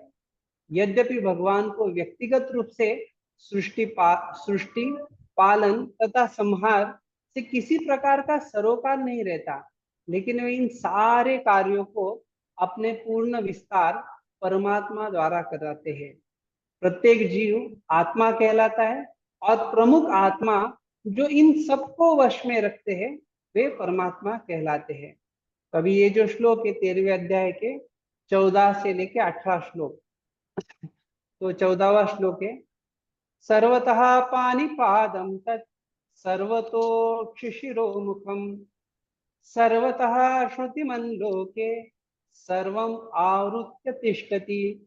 तो कहा गया है सर्वतः पाणिपादम, पानी अर्थात हाथ और पादम अर्थात भगवान के चरण कमल, तो ये सब जगह पे है। सर्वतः शिशिरो मुखम, तो भगवान की अक्षी या आंखें जो है वो सर्वत्र है। जिस प्रकार से हमारी 2 आंखें हैं, भगवान की कितनी आंखें हैं? तो भगवान यहाँ पे जो अलग अलग रूपों में आ रहे हैं उसके बारे में यहाँ चर्चा है। आध्यात्मिक जगत में वहां पे उनकी 2 ही आंखें हैं, लेकिन यहाँ पे जो हम चर्चा करें तो निश्चित रूप से यहाँ पे भगवान अलग अलग अपने परमात्मा रूप से विस्तार किए हुए, तो उनकी आंखें कितनी है? अनगिनत आंखें हैं। सर्वतः, सब जगह वो देख पा रहे हैं उनकी आंखों से। फिर शिरहा, उनके सिर कितने हैं? वो भी सब जगह पे हैं। मुखम, उनके मुंह भी जो है वो बहुत सारे हैं। सर्वतः श्रुतिमन लोके, वो सब जगह उनकी कान भी है और इस प्रकार से उन्होंने सब कुछ व्याप्त कर लिया है। सर्वम आवृत्य तिष्ठति। तो इसमें जो है विश्वनाथ चक्रवर्ती ठाकुर बड़ा सुंदर समझाते हैं। वो कहते हैं कि श्रुतियों में जब कहा गया है सर्वम खलु इदम ब्रह्म या ब्रह्म वेदम सर्वम, ये मुंडक उपनिषद का, तो सब कुछ ब्रह्मन जब कहा गया है तो निश्चित रूप से हमें ये समझना चाहिए कि सब कुछ भगवान का शक्ति है।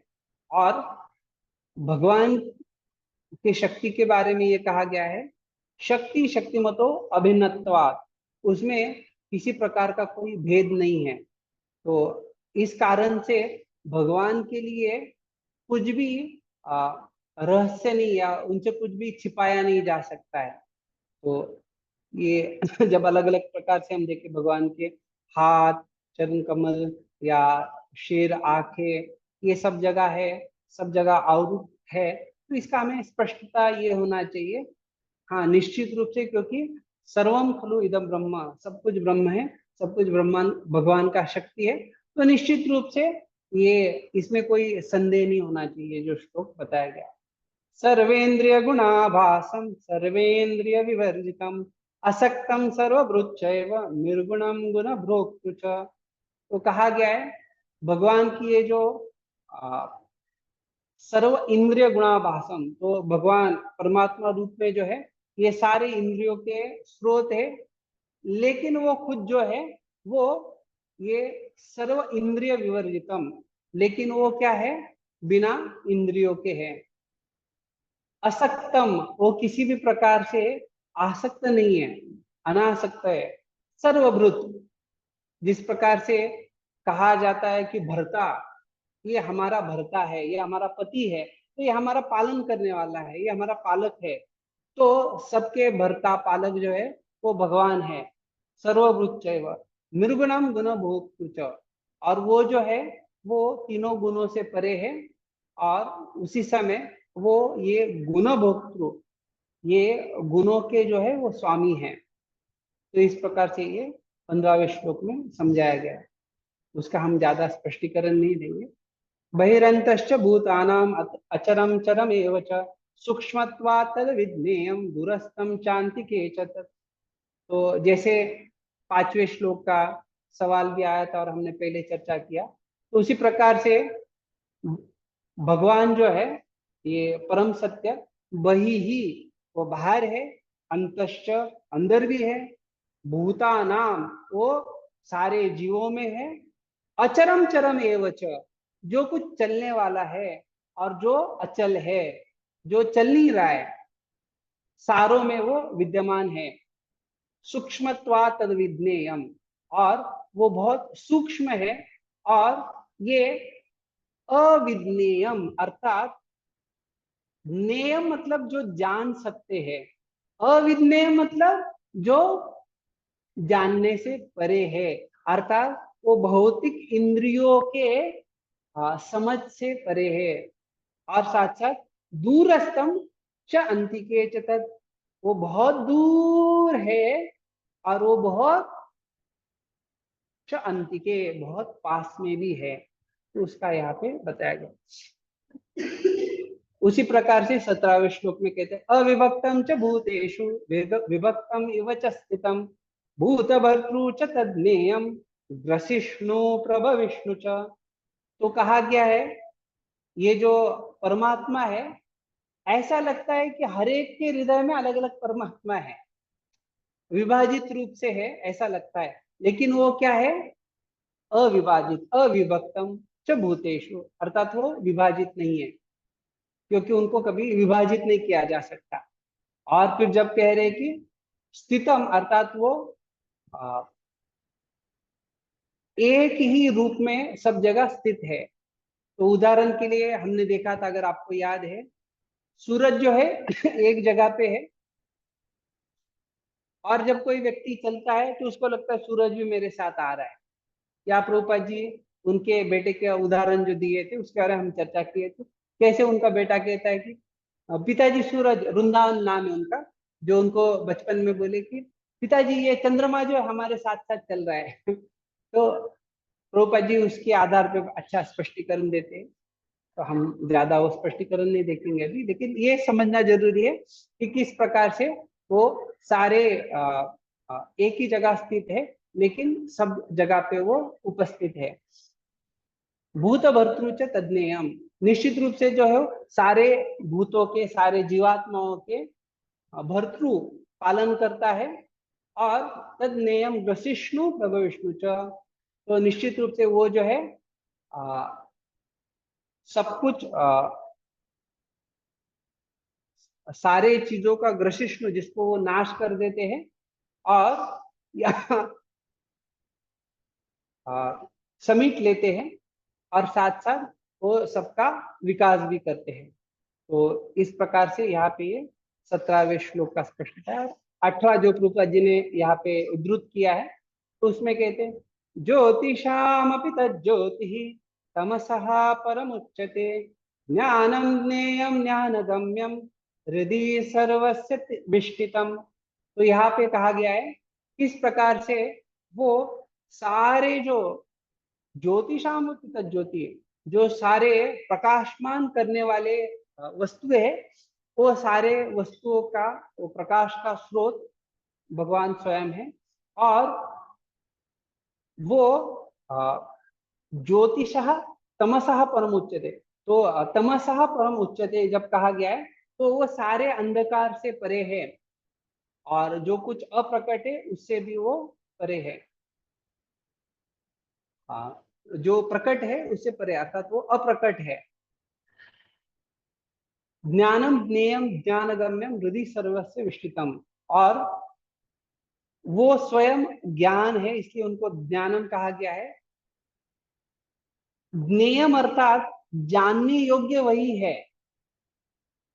जैसे 15वें अध्याय का 15वां श्लोक जो है सर्वस्य चाम हृदि सन्निविष्टम, तो वहां पे कहा गया है कि सारे वेदों द्वारा किसको जानना है? तो भगवान को जानना है। तो ज्ञेयम और ज्ञानगम्यम अर्थात वो ज्ञान का भी लक्ष्य वही है। तो जब कहा गया है कि वेदैश्च सर्वैरहमेव वेद्य वेदांत कृत वेद विदेव चाहम, तो वहां पे जिस प्रकार से स्पष्टता है वही यहाँ पे दिया गया है। ज्ञानम ज्ञेयम ज्ञानगम्यम हृदि सर्वस्य विष्टितम, और कैसे वो सबके हृदय में विराजमान है। हृदय अर्थात ये हृदय के अंदर बोला गया है। तो इस प्रकार से ये प्रभुपाद जी ने जो यहाँ पे 14 से 18 श्लोक उद्धृत किए हमने देखा, और इसका आपको ये स्पष्टता होना चाहिए ये प्रभुपाद जी क्यों यहाँ पे बता रहे हैं। ये समझने के लिए हमने देखा भगवान अपना धाम छोड़ के नहीं जाते, लेकिन फिर भी ये संसार का सब कुछ चलायमान है, संचालन अच्छे ढंग से चल रहा है। और इससे उस श्लोकों में हमने जो अलग अलग उदाहरण देखा, भगवान के चरण सब जगह, हाथ सब जगह, या जो भी सब कुछ चर्चा हुआ, सार यही है कि भगवान अपने धाम में रहते हुए भी भौतिक संसार में सब कुछ अच्छे ढंग से चलता है, और वो अपने उनका जो विस्तार है परमात्मा उसके द्वारा ही कराते हैं या करते हैं। ईश्वर साक्षात्कार की यह पद्धति एक महान विज्ञान है। भौतिकतावादी सांख्य योगी इस भौतिक सृष्टि के 24 तत्वों का विश्लेषण तथा चिंतन ही कर सकते हैं, क्योंकि उन्हें पुरुष अर्थात भगवान के विषय में कोई जानकारी नहीं रहती, और निर्विशेष अध्यात्मवादी ब्रह्मज्योति की चकाचौंध मात्र से ही मोहित हो जाते हैं। यदि कोई सचमुच परम सत्य को पूरी तरह जानना चाहता है, उसे 24 भौतिक तत्वों एवं ब्रह्मज्योति को भेद कर उनके परे जाना होगा। शीर्षोपनिषद हिरणमय पात्र या भगवान के दैदीप्यमान आवरण को हटाने के लिए प्रार्थना करते हुए इसी ओर संकेत करती है। जब तक यह आवरण हटा नहीं दिया जाता, जिससे कि मनुष्य भगवान के असली कमल मुख का दर्शन कर सके, तब तक परम सत्य का वास्तविक साक्षात्कार नहीं किया जा सकता है। तो कृष्णा किताब जो है उसमें भी प्रभुपाद जी ने अन्य अन्य लीलाएं बताई है जो आपको पढ़ना चाहिए। अभी हम ये जो चर्चा कर रहे हैं ये विशेष रूप से सांख्य, ज्ञान, योग और भक्ति, ये 4 पद्धतियों के ऊपर प्रभुपाद जी अभी वाले परिच्छेद में बतला रहे किस प्रकार से अलग अलग पद्धतियों के द्वारा व्यक्ति परम सत्य को अलग अलग स्तर तक जान सकता है। तो उसका स्तर कितना है जानने का, पद्धति कौन सी है, ये हम देखेंगे। तो प्रभुपाद जी जब यहाँ पे सांख्य का बात कर रहे हैं तो उसमें व्यक्ति परम सत्य को एक जड़ तत्व के रूप में ही समझ पाता है, अर्थात ये भौतिक संसार के जो तत्व है, जैसे हम तत्वों का चर्चा करते पंच महाभूत, मन बुद्धि अहंकार वगैरह, तो उसी प्रकार से ये सांख्य तत्व ज्ञान जो है वो क्या करता है, किसी वस्तु को उसके अलग अलग तत्वों के अनुसार देखने के लिए सिखाता है। तो उदाहरण के लिए आप कोई भी एक वस्तु लेके उसका स्पष्टता समझ सकते हैं। जैसे अगर आप देखेंगे किसी को चपाती अच्छा लगता है तो चपाती हो सकता है गर्मा गर्म खाने के लिए किसी को अच्छा लगे, लेकिन जब उसको आटा, ऑयल और उसके लिए हो सकता है थोड़ा नमक डालते रहेंगे या कुछ अन्य अन्य चीजें जो डाल रहे वो सामने अगर रखी जाए तो व्यक्ति को उसमें रुचि नहीं आएगी आटा खाने के लिए वैसे, लेकिन वो चपाती के रूप में है तो वो खाने में उसको रुचि है। तो सांख्य जो तत्वज्ञान वाले हैं वो चीजों को उस प्रकार से देखते हैं, जैसे शरीर को कैसे देखना है, शरीर किन तत्वों का बना हुआ है, तो उस प्रकार से हर एक चीज को वो सांख्य के रूप में देखा जाता है। तो उनका जो समझ है परम सत्य के बारे में, तो परम सत्य को इस प्रकार से वो एक जड़ तत्व के रूप में देखते हैं। लेकिन फिर प्रभुपाद जी ज्ञानियों का बात करते, जिसमें ये जो ज्ञानी है ये परम सत्य को बिना किसी शक्तियों के इस रूप में ब्रह्मन के रूप में जानते हैं। लेकिन जो योगी लोग होते, जैसे पहले भी इसके पहले परिच्छेद में योगियों का बात आया था, तो ये परम सत्य को उनकी भौतिक शक्तियों के साथ जानते हैं, क्योंकि जो भी योगी है उसका साक्षात्कार परमात्मा स्तर तक होता है, और परमात्मा जो है वो कहाँ तक रहते हैं, तो परमात्मा जो है केवल भौतिक संसार में ही रहते हैं। अर्थात भगवान जब भौतिक संसार बनाते हैं तो यहाँ पे फिर पहले परमात्मा महाविष्णु फिर ऐसे विस्तार होता है।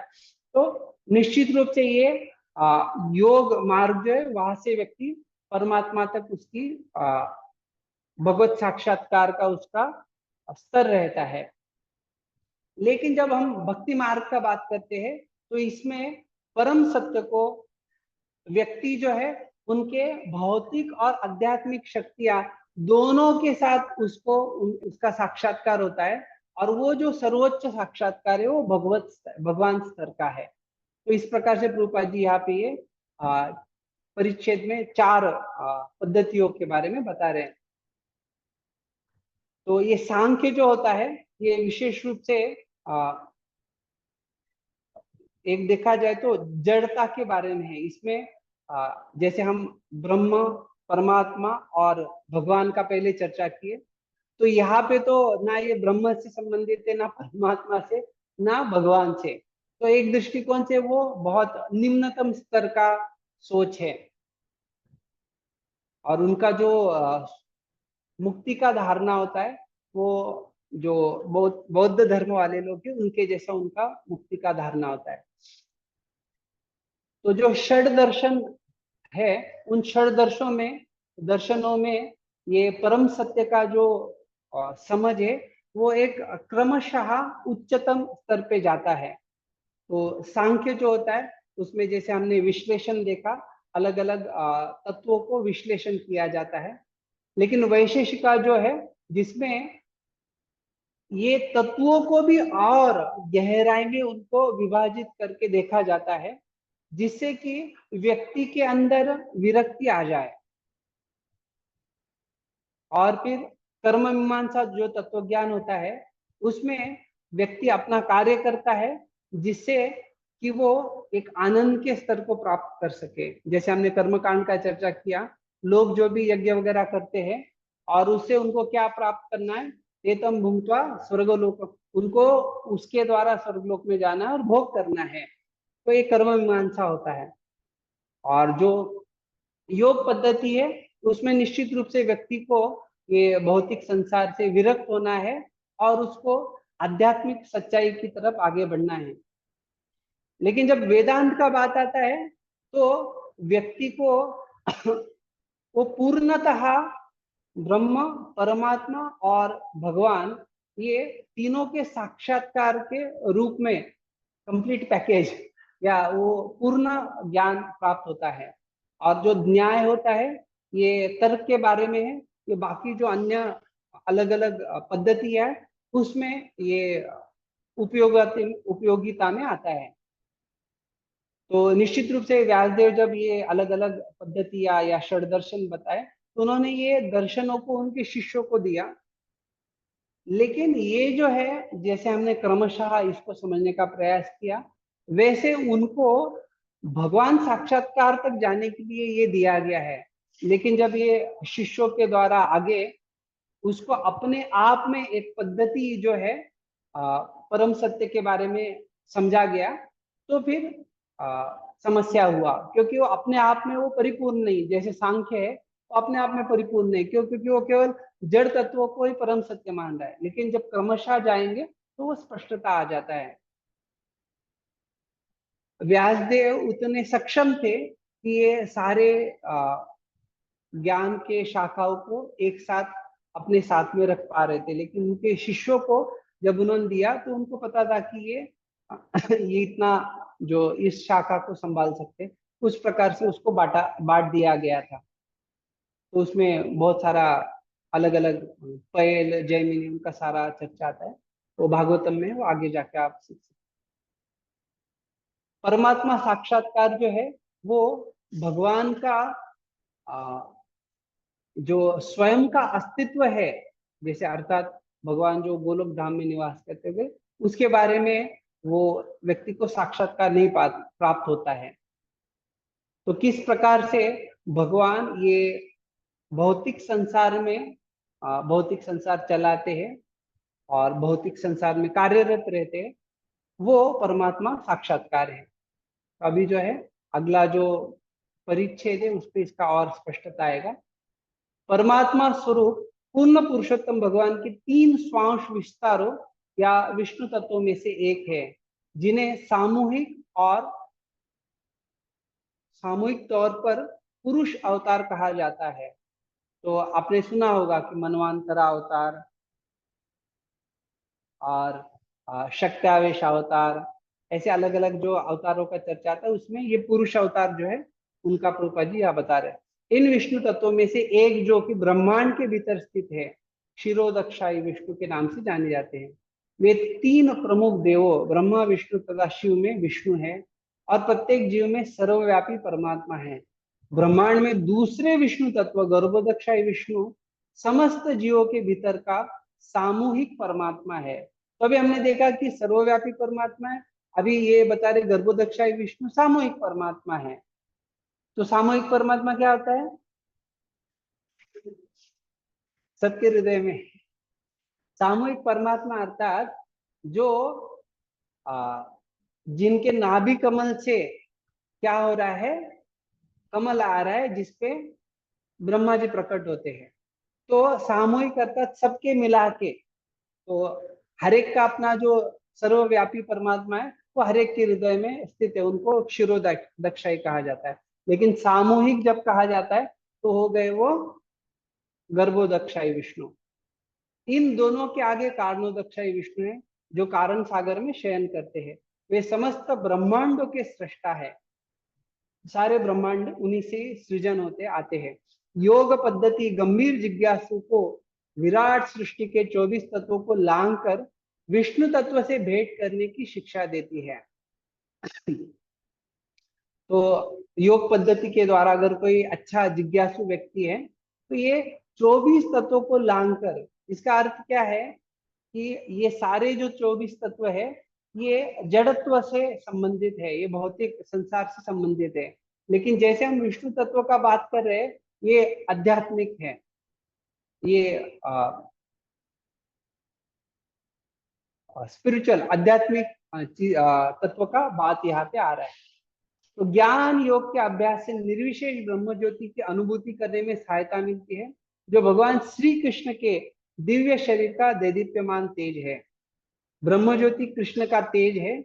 इसकी पुष्टि भगवद गीता 14 अध्याय के 27वें श्लोक में दिया गया है तथा ब्रह्म संहिता 5वें अध्याय के 40वें श्लोक दोनों में की गई है। यस्य प्रभा प्रभवतो जगदंड कोटिश्वशेष वसुदादि विभूति भिन्नम तद्ब्रह्म निष्कलम अनंतम अशेष भूतम गोविंदमादि पुरुषम तमहं भजामि। लाखों करोड़ों ब्रह्मांडों में असंख्य ग्रह है और इनमें से प्रत्येक ग्रह अपनी विराट संरचना के कारण एक दूसरे से भिन्न है। ये सारे ग्रह ब्रह्म ज्योति के एक कोने में स्थित है। यह ब्रह्म ज्योति उन पूर्ण पुरुषोत्तम भगवान गोविंद की केवल शारीरिक किरणें मात्र है जिनकी मैं पूजा करता हूँ। ब्रह्म संहिता का यह मंत्र परम सत्य के वास्तविक साक्षात्कार के आधार पर कहा गया है और श्री ईशोपनिषद का यह श्रुति मंत्र इस मंत्र की पुष्टि साक्षात्कार की विधि के रूप में करता है। यह ईशोपनिषद मंत्र तो भगवान से की गई विनीत प्रार्थना है कि वे ब्रह्म ज्योति के तेज को हटा दे, वास्तविक मुख का दर्शन किया जा सके। ये जो तीन परमात्माओं का यहाँ पे प्रभुपाद जी विस्तार से बता रहे, तो श्रीमद् भागवतम में श्लोक आता है जिसमें जो ये तीनों परमात्माओं का जो चर्चा है वो नारद पंचरात्म सात्वत संहिता में ज्यादा, सात्वत तंत्रों में ज्यादा विस्तार से मिलता है। लेकिन श्रीमद् भागवतम में भी इसका स्पष्टीकरण प्रभुपाद जी ने उद्धृत किया है ये सात्वत तंत्रों के आधार पे। वो कहते विष्णुस्तु त्रीणि रूपाणि पुरुषाख्यानि अथो विदुः एकं तु महतः सृष्ट द्वितीयं तु अंड संस्थितं तृतीयं सर्वभूतस्थं तानि ज्ञात्वा विमुच्यते। अगर कोई ये तीनों को समझ पाए तो वो निश्चित रूप से उसका मुक्ति ये निश्चित है। विमुच्यते, वो भौतिक संसार से वो आध्यात्मिक जगत में जा सकता है। तो ये कौन है? विष्णुस्तु त्रीणि रूपाणि, भगवान विष्णु के तीन रूप है। तो जैसे हमने चर्चा किया वही रूप है, लेकिन यहाँ पे जो दिया है उसके आधार पे हम समझना चाहेंगे। पहला जो महाविष्णु वो उसके बारे में कहा गया पुरुषाख्यानि अतो विदु एकम तु महतः सृष्टु। तो जैसे हमने देखा कि जिनके द्वारा ये सारा ब्रह्मांड प्रकट हो रहा है, जो सारे ब्रह्मांड के सृष्टा है, उनको महाविष्णु कहा जाता है। द्वितीयम तो अंड संस्थितम, और फिर ये जो एक एक ब्रह्मांड आ रहे हैं तो हर एक ब्रह्मांड में जो प्रवेश करते हैं द्वितीयम उनको गर्भोदक्षाय विष्णु, वो द्वितीय है। और तृतीयम जो है सर्वभूतस्थम, अर्थात सारे जीवों के हृदय में स्थित है, तो उनको क्षीरोदक्षाय विष्णु कहते हैं। तो इस प्रकार से ये जो तीनों परमात्मा, इनको जो समझ पाता है, तानी ज्ञात्वा विमुच्यते, तो व्यक्ति जो है ये भौतिक बंधन से मुक्त हो जाता है। इसका यह स्पष्टता है।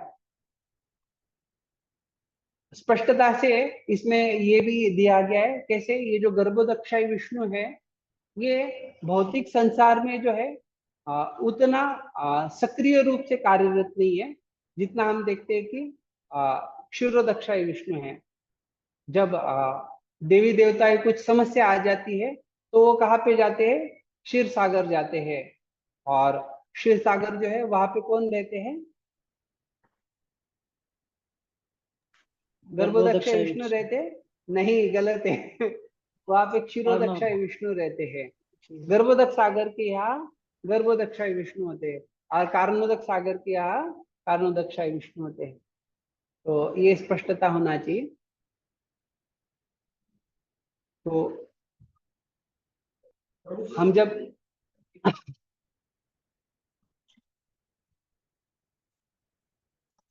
हाँ, तो जो कारणोदक्षाय विष्णु उनको महाविष्णु कहा जाता है, तो वही सारे ब्रह्मांडों के सृष्टा है। तो सामान्यतः हम देखेंगे बाहर के लोग जो है ब्रह्मांड चेतना, यूनिवर्सल कॉन्शियसनेस, तो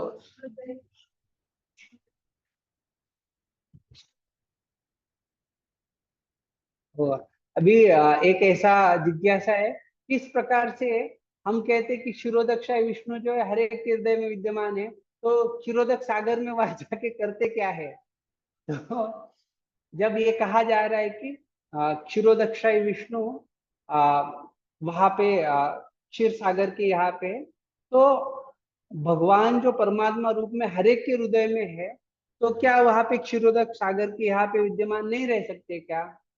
तो निश्चित रूप से वहां पे भी विद्यमान है क्षीर सागर में। तो हमें ये स्पष्टता होना चाहिए कि भगवान वहां पे भी है,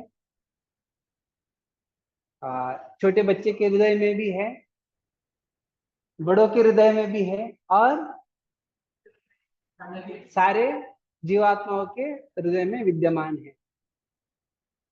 तो देवी देवता उनके पास जाके फिर संसार के जो कुछ भी अन्य अन्य समस्याएं होती है वो बताते। और ये हम सुनते हैं जब जैसे पृथ्वी पे बहुत ज्यादा भार बढ़ जाता है, तो किस प्रकार से पृथ्वी देवी कभी कभी गाय का रूप वगैरह लेके ब्रह्मा जी के पास जाती है, और फिर सारे देवी देवताओं के साथ ब्रह्मा जी क्षीर सागर में क्षीरोदक विष्णु के यहाँ जाते हैं। तो ये जो परमात्मा का चर्चा यहाँ दिया गया है, परमात्मा निश्चित रूप से सर्वज्ञ है, लेकिन शास्त्रों में ये भी कहा जाता है कभी कभी, जैसे ब्रह्मा जी है, शिव जी है, इनके पास भी ये सर्वज्ञता प्राप्त है। तो ये कैसे प्राप्त होता है? तो ये भगवान की कृपा से इनको भी सर्वज्ञता प्राप्त होता है। तो ये जो है सर्वज्ञ होना वगैरह, तो इसका आप 11वें स्कंद में जो अलग अलग सिद्धियां होती है उसमें से व्यक्ति को त्रिकालज्ञ वगैरह है ना, वो भी एक सिद्धि है।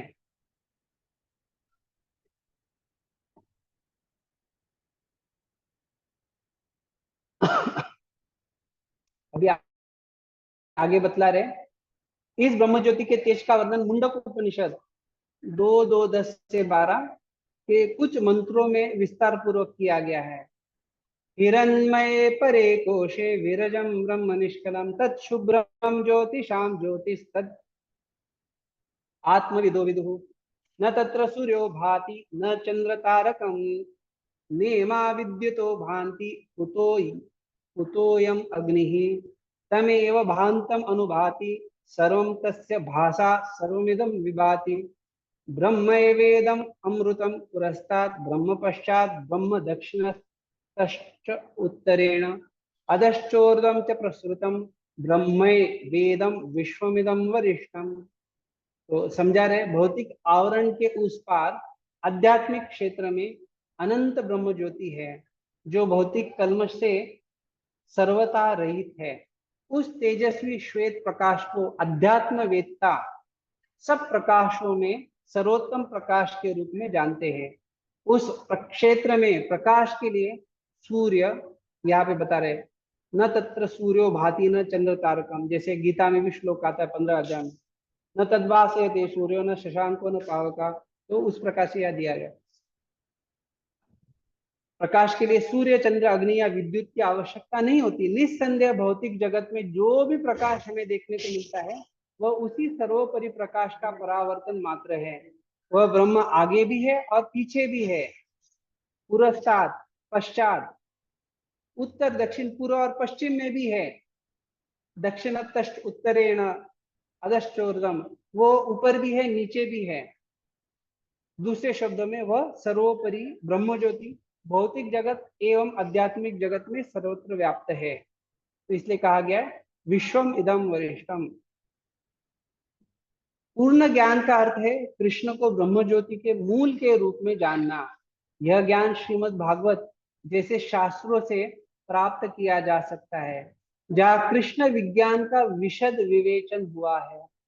श्रीमद् भागवतम में इसके रचयिता श्रील व्यासदेव ने स्थापित किया है कि प्रत्येक व्यक्ति भगवान की अपनी अपनी अनुभूति के अनुसार परम सत्य का वर्णन ब्रह्म, परमात्मा या भगवान के रूप में करता है। श्रील व्यासदेव यह कभी नहीं कहते कि परम सत्य एक सामान्य जीव है। जीव को कभी भी सर्वशक्तिमान परम सत्य नहीं मानना चाहिए। यदि जीव ऐसा होता तो फिर उसे भगवान से यह प्रार्थना करने की आवश्यकता न पड़ती कि वे अपना देदीप्यमान आवरण हटा ले, जिससे जीव उनके वास्तविक कमल मुख का दर्शन कर सके। तो सामान्यतः ऐसे लोगों का कुछ जिज्ञासा होता है। जब तक भक्त जो है ये स्पष्टता नहीं समझता, जैसे यहाँ बताया कि ये ब्रह्मांड के परे जो प्रकाशमय क्षेत्र है, तो अर्थात ये प्रकाशमय क्षेत्र जो है ये जो निर्विशेषवादी होते हैं, मायावादियों का तो क्या कहना, उनको इस प्रकार का ही चर्चा या समझ अच्छा लगता है। तो ये जब कहा जाता है प्रकाश के बारे में, तो भगवान जो है ये प्रकाश के भी स्रोत है। तो ये समझने के लिए प्रभुपाद जी यहाँ स्पष्टता दे रहे हैं। आध्यात्मिक जगत में जो कुछ प्रकाश आ रहा है, बल्कि वह चंद्र, बाकी अन्य सूर्य वगैरह किसी का जरूरत नहीं है, लेकिन वो प्रकाश कहाँ से आ रहा है, प्रकाश के पीछे रहस्य क्या है, वो प्रकाश का स्रोत क्या है, तो निश्चित रूप से भगवान है। तो अगर कोई इस प्रकार से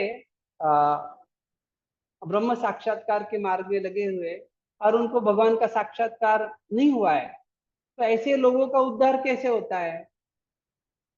तो कहा जाता है कि जब कोई भक्त उस मार्ग से जाते हैं, या प्रभुपाद जी कहते हैं कि अगर कभी शिव जी जो है संकीर्तन के लिए निकले ब्रह्म ज्योति तो वो जब संकीर्तन करते हैं तो ऐसे समय पे जो ब्रह्म ज्योति में ऐसे स्थित जीवात्मा है उनका उद्धार होता है।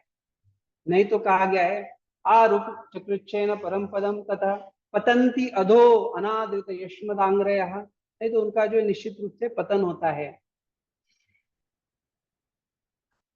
अगर किसी व्यक्ति की जो परमात्मा की जानकारी यही है, जैसे हमने आपको बताया कि ब्रह्मा जी जो है वो भी सर्वज्ञ है, और ऐसे अलग अलग वर्णन आता है। और श्रीमद् भागवत में आपको ये भी दिखेगा कि जब वर्णन आता है कि शिव जी भी जो है अलग अलग प्रकार से जीवों के शरीर में विद्यमान है।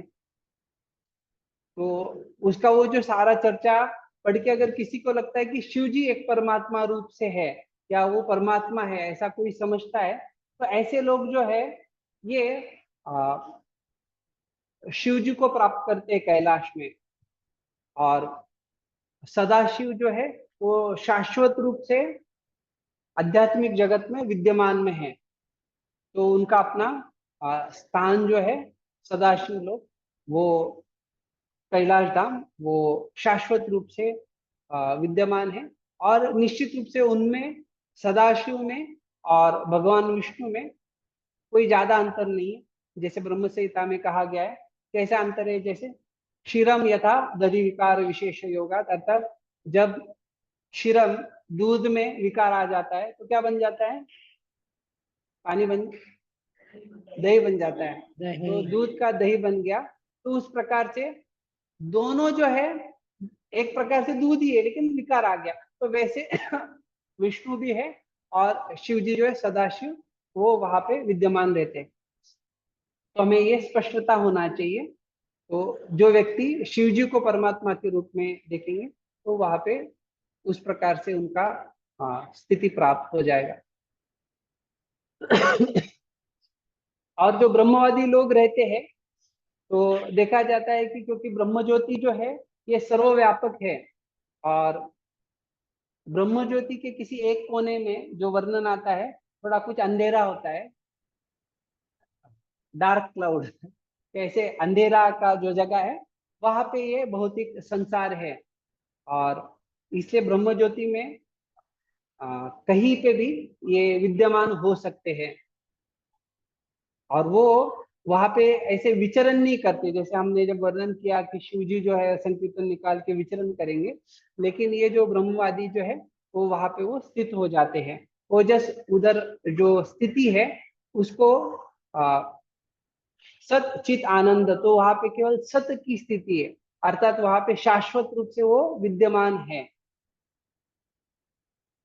तो अगर कोई प्रभुपाद जी को सवाल किए थे उन्होंने, तो उन्होंने पूछा कि क्या ब्रह्म ज्योति से किसी का पतन होता है क्या? तो प्रभुपाद जी सोच के उन्होंने कहा, किसी को पता है क्या कहा? तो हाँ तो प्रभुपाद जी ने कहा क्योंकि उनको वहां पे अकेलापन महसूस होता है तो नीचे जाते हैं। तो ये जो प्रभुपाद जी बता रहे, तो इसको हमें कैसे समझना चाहिए? क्योंकि शास्त्र कहता आत्मा जो है ये हमेशा इच्छा करता है। आत्मा केवल क्या करता है? इच्छा करता है। बाकी तो सब कुछ उपद्रष्टा, अनुमता, भर्ता, भोक्ता सब कुछ परमात्मा भगवान के द्वारा ही वो होता है। तो जब उसको अकेलापन होता है तो निश्चित रूप से उसकी इच्छा क्या होगी? उसको ऊपर का पता नहीं है, युष्मद आंग्रया, उनको भगवान के चरण कमलों के प्रति सम्मान नहीं है तो ऊपर नहीं जा सकते। इसलिए उनको जो पर्याय प्राप्त होता है क्या करने का? नीचे की तरफ जाने का। तो इसलिए जब कहा जाता है कि विमुक्त मानिनहा, अर्थात ऐसे लोग जो है जो खुद को मुक्त समझते या विमुक्त समझते, ये केवल क्या धारणा है? मानिना अर्थात वो अपने आप को समझ रहे कि हम मुक्त है, लेकिन निश्चित रूप से वो मुक्त क्यों नहीं है? क्योंकि वापस उनको भौतिक संसार में आना पड़ता है। तो प्रभुपाद जी आगे समझा रहे अगले परिच्छेद में, निष्कर्ष यह है कि जिस मनुष्य को परम सत्य की शक्तियों की जानकारी नहीं होती उसे निराकार ब्रह्म की अनुभूति होती है। इसी प्रकार जब किसी को भगवान की भौतिक शक्तियों की अनुभूति होती है किंतु उनकी आध्यात्मिक शक्तियों का ज्ञान नहीं रहता या अल्प ज्ञान रहता है, तो उसे परमात्मा का साक्षात्कार होता है। तो हमने थोड़ी देर पहले आपको समझाया अलग अलग स्तर, सांख्य, उसके बाद क्या समझाया? सांख्य के बाद क्या बताया था? किसी को याद है? प्रभु जी, हाँ, ज्ञान भक्ति, क्या क्या? ज्ञान भक्ति, हाँ नहीं, सांख्य के बाद योग, ज्ञान योग भक्ति योग। हाँ, सांख्य के बाद क्या बताया? ज्ञान, ज्ञान के बाद भक्ति योग। नहीं, भक्ति योग नहीं, गलत बता रहे। न्याय। सांख्य जो है हमने ये चर्चा किया, उसमें जो है भगवान को, परम सत्य को जड़ तत्व के रूप में देखा जाता है। फिर हमने चर्चा किया ये जो ज्ञानी लोग जो है अच्छा, ये योग पद्धति, हाँ हाँ, योग तो पद्धति, वहां पे जो है ब्रह्म योग साक्षात्कार होगा पद्धति। और फिर योग पद्धति में परमात्मा साक्षात्कार, वही हम यहाँ देख रहे हैं। और भक्ति के मार्ग में जो है वो भगवान साक्षात्कार होगा। ठीक है, तो यहाँ पे ये बता रहे इस प्रकार परम सत्य की ब्रह्म तथा परमात्मा दोनों ही अनुभूतियां आंशिक साक्षात्कार है। किंतु जब कोई हिरणमय पात्र के हटने के पश्चात पूर्ण पुरुषोत्तम भगवान श्री कृष्ण का पूर्ण शक्ति के साथ साक्षात्कार करता है तो उसे वासुदेव सर्वमिति अर्थात मूल भगवान श्री कृष्ण जो वासुदेव के रूप में जाने जाते हैं, तो ये सब कुछ है, ब्रह्म परमात्मा तथा भगवान, वे भगवान मूल के समान है और ब्रह्म तथा परमात्मा उनकी शाखाएं है। तो इसका यहाँ स्पष्टीकरण दिया गया है। ये जो श्लोक है आपको पता होगा कि 7वें अध्याय का 19वां श्लोक है, जिसमें बहुनाम जन्मनामन्ते ज्ञानवान माम प्रपद्यते वासुदेव सर्वमिति स महात्मा सुदुर्लभा, इस प्रकार से कहा गया है। तो आखिरी वाला परिच्छेद पढ़ के फिर हम स्पष्टीकरण करेंगे। भगवद गीता 6वें अध्याय के 46 और 47 में 3 प्रकार के अध्यात्मवादियों का तुलनात्मक विवेचन किया गया है। यह है निराकार ब्रह्म के उपासक ज्ञानी, परमात्मा स्वरूप के उपासक योगी तथा भगवान श्री कृष्ण के भक्त। वहां कहा गया है कि जो ज्ञानी है अर्थात जिन्होंने वैदिक ज्ञान का अनुशीलन किया है, वे सामान्य सकाम कर्मियों से बेहतर है, लेकिन योगी इनसे भी बेहतर है। इन सब योगियों में से जो पूरी शक्ति से भगवान की निरंतर सेवा करते हैं वे सर्वोच्च है। संक्षेप में हम यह कह सकते हैं कि एक दार्शनिक विचारक एक श्रमिक से बेहतर है और एक योगी एक विचारक से बेहतर है, और सभी योगियों में से वह योगी जो भक्ति योग का पालन करता है और निरंतर भगवान की सेवा में लगा रहता है सर्वश्रेष्ठ है। श्री ईशोपनिषद हमें इसी पूर्णता का पद दर्शाती है। तो योगिनामपि सर्वेषां मद्गतेन अंतरात्मना श्रद्धावान यो भजते माम समे युक्ततमो मतः। तो 6 का 46 क्या, एक मिनट देखेंगे हम।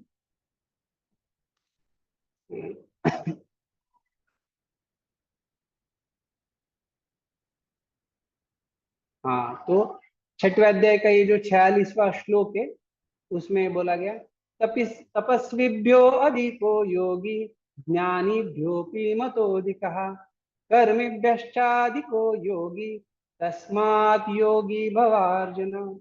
तो कह रहे योगी जो है ये तपस्वियों से भी श्रेष्ठ है, वो जो ज्ञानी है उनसे भी श्रेष्ठ है, और वो कर्मी जो है अर्थात फलाकांक्षी जो कर्मी होते उनसे भी श्रेष्ठ है।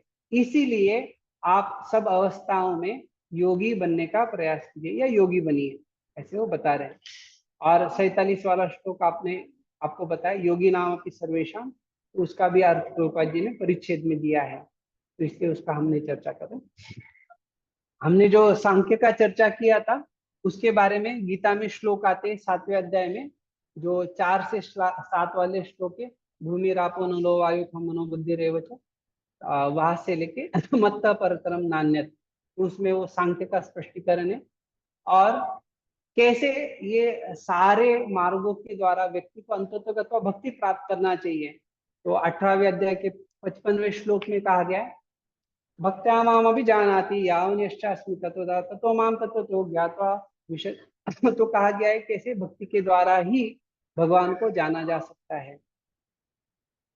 फिर हमने ज्ञान के बारे में देखा, जो ज्ञानी लोग है, अभी ये सांख्य का चर्चा हो गया, ज्ञानी लोगों के लिए श्लोक देखा, तो अभी उद्धृत किए 7वें अध्याय का 19वां श्लोक बहुनाम जन्म नामन्ते। तो ज्ञानी लोग भी कब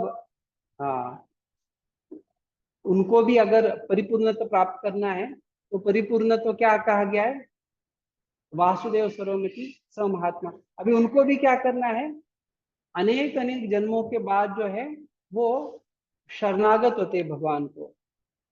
बहुनाम जन्मनामन्ते ज्ञानवान माम प्रपद्यते, तो अंततो गत्वा वही स्थिति है कि उसको भगवान के प्रति शरणागत होना है। तो भक्त की खासियत क्या है, भक्त मतलब पहले वो शरणागत हो गया है।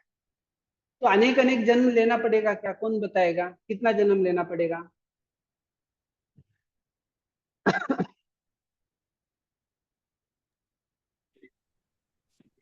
कोई जन्म नहीं लेना पड़ेगा प्रभु। हरे कृष्ण प्रभु जी। पक्का बता रहे, कोई जन्म नहीं लेना पड़ेगा? नहीं प्रभु जी, अगर शुद्धता से दृढ़ता से भक्ति करेंगे। ये महत्वपूर्ण है, शुद्धता से अर्थात शुद्ध भक्ति का पालन करेंगे, अर्थात व्यक्ति को अनन्य भक्ति का पालन करना चाहिए।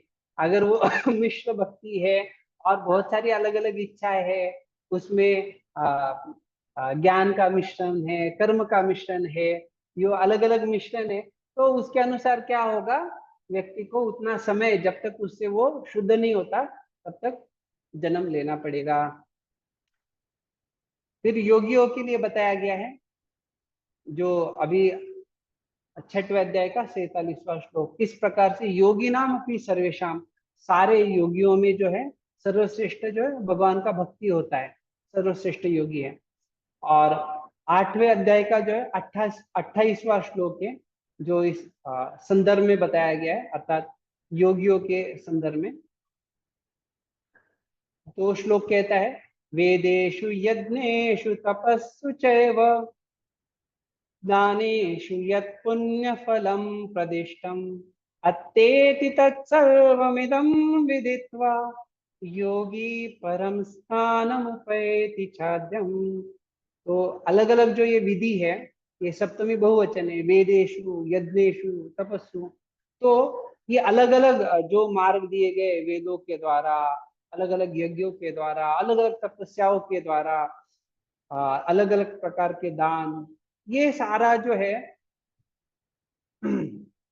ये अगर कोई कर रहा है लेकिन वो भक्ति नहीं कर रहा है तो उसको लाभ प्राप्त नहीं होगा, लेकिन वो केवल भक्ति कर रहा है तो उसको ये सारी चीजों का लाभ प्राप्त हो जाएगा।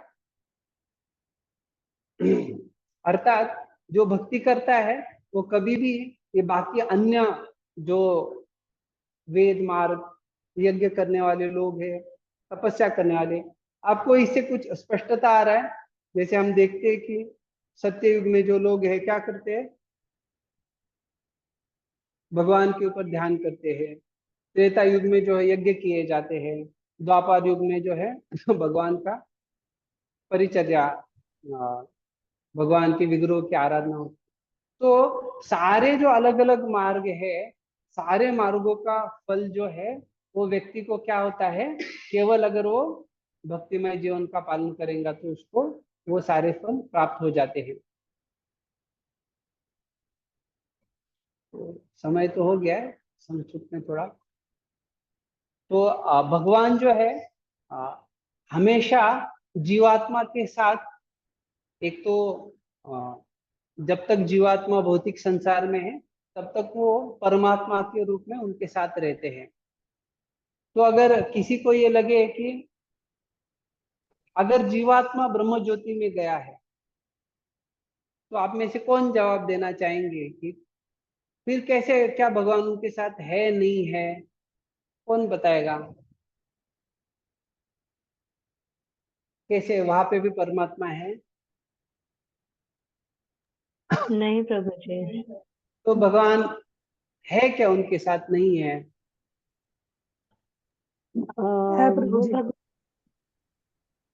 वो भगवान की ज्योति में है, तो भगवान अपने ज्योति के रूप में उनके साथ है, वो परमात्मा रूप में नहीं रहेंगे।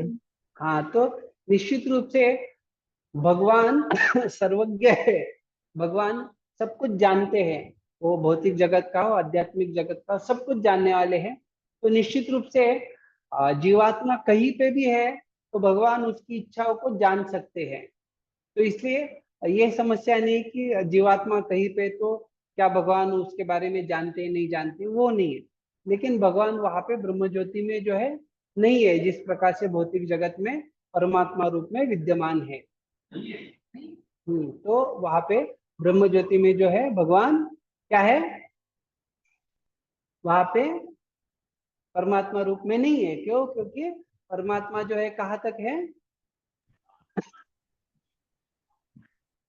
हमने अभी थोड़ी देर पहले चर्चा किया, परमात्मा जो है ये भौतिक संसार में ही है। हाँ। और उसका हमने त्रीनी रूपानी, विष्णु स्तु त्रीनी रूपानी, सारा वो चर्चा किया हमने।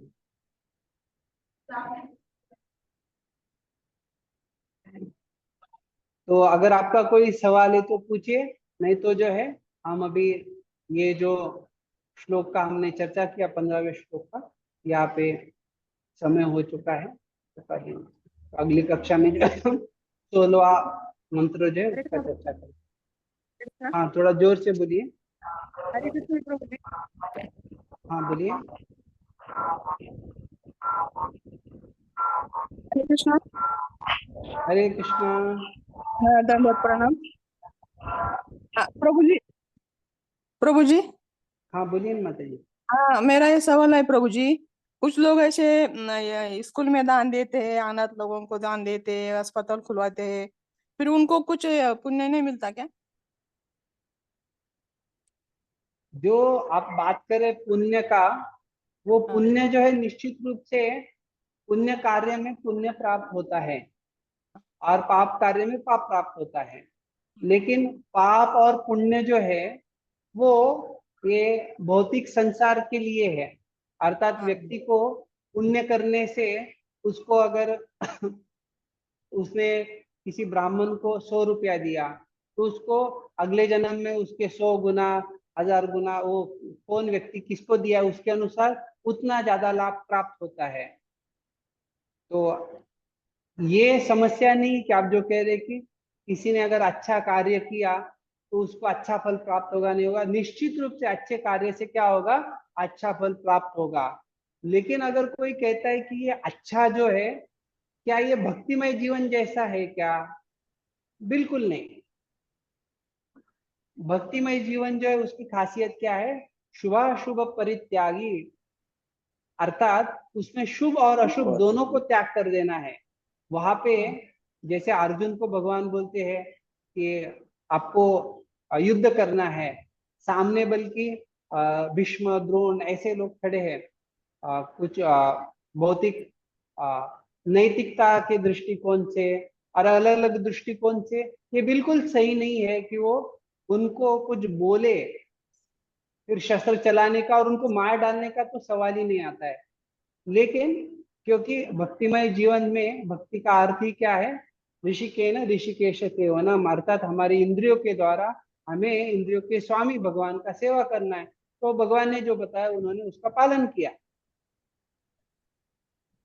तो आप जो कह रहे हैं कि पुण्य कर्म से पुण्य फल प्राप्त होगा क्या, तो निश्चित रूप से प्राप्त होगा, उसमें क्या समस्या है। लेकिन भौतिक जगत में अटके रहेंगे।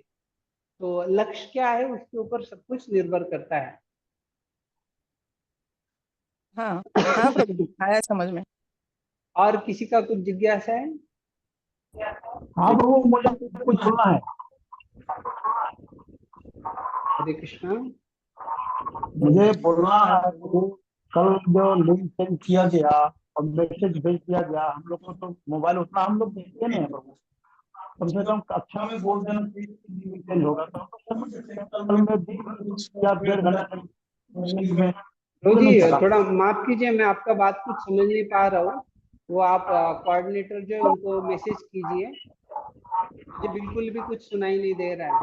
अगर आप में से किसी को सुनाई दिया तो आप बताइए, दूसरे किसी को समझ में आए। प्रभु बोल रहे हैं कि हम लोग ज्यादा मैसेज तो फोन पे देखते नहीं है, यूज करते नहीं है, तो पर्सनली अगर कॉल करके बोलेंगे तो अच्छा होगा। लेकिन प्रभु जी ये तो पॉसिबल नहीं है, सबको एक एक करके कॉल करके इंफॉर्मेशन देंगे, ये कैसे पॉसिबल प्रभु जी? नहीं माता जी, ये नहीं है बात ऐसा है कि आप कक्षा में बताते हैं लिंक चेंज होने वाला है तो हम लोग थोड़ा कंफर्म हो जाते हैं ना। लेकिन प्रभु जी ये जो एग्जाम का बात है ये तो बहुत पहले से ही बोल रहे हैं, और प्रभु जी भी तो क्लास में बोल रहे थे। आपका कब क्वेश्चन बोल क्या दिया है? आप लोग बोल रहे हैं कभी क्वेश्चन में बोलेंगे लिंक चेंज होगा। प्रभु जी आपका बात फिर क्लियर नहीं आ रहा, मुझे भी समझ में नहीं आ रहा। थोड़ा आवाज आ रहा है प्रभु जी वहां से आपका। ठीक है। और महावीर ठाकुर को आपका क्या जिज्ञासा है? प्रभु जी कृपा करके आपका नंबर, आपसे संपर्क करने का नंबर चाहिए था, इसीलिए आपसे रिक्वेस्ट करता। हाँ वो आपको भेज देंगे, माता जी जो है वो भेज देंगे। बोलो वैकुंठ सेवक प्रभु जी। आपका आवाज नहीं आ रहा है वैकुंठ सेवक को। माइक में बात करेंगे क्या? हाँ यस बोलिए प्रभु जी। प्रभु जी पेज नंबर 88 पे जो लिखा था कि उन ग्वाल बालों के साथ खेले जिन्होंने अनेक पुण्य कर्मों के संचय के फल स्वरूप यह पद प्राप्त किया है। हाँ तो ये जो यहाँ पुण्य कर्म पुण्य बोला कर्म- गया है ये भक्तिमय कार्य है। अच्छा भक्तों का सेवा करना है, वो सारा है। ओके प्रभु जी। ये हाँ भौतिक संसार में भोग करने के लिए जो पुण्य होता है या कुछ हाँ प्राप्ति का आशा होता है, वैसा पुण्य नहीं है। हाँ प्रभु जी, ठीक है प्रभु। ओके, हरे कृष्ण। और कोई किसी का जिज्ञासा है? ठीक है, तो फिर हम यहाँ विराम देंगे। आपको और भी कुछ जिज्ञासा है, जैसे वो दिलीप कुमार तो कुछ पूछ रहे थे, तो जो अगर सुनाई नहीं दे रहा है तो आप मैसेज कीजिएगा, हम फिर अगली कक्षा में आपको बताएंगे, ठीक है। तो बहुत बहुत धन्यवाद।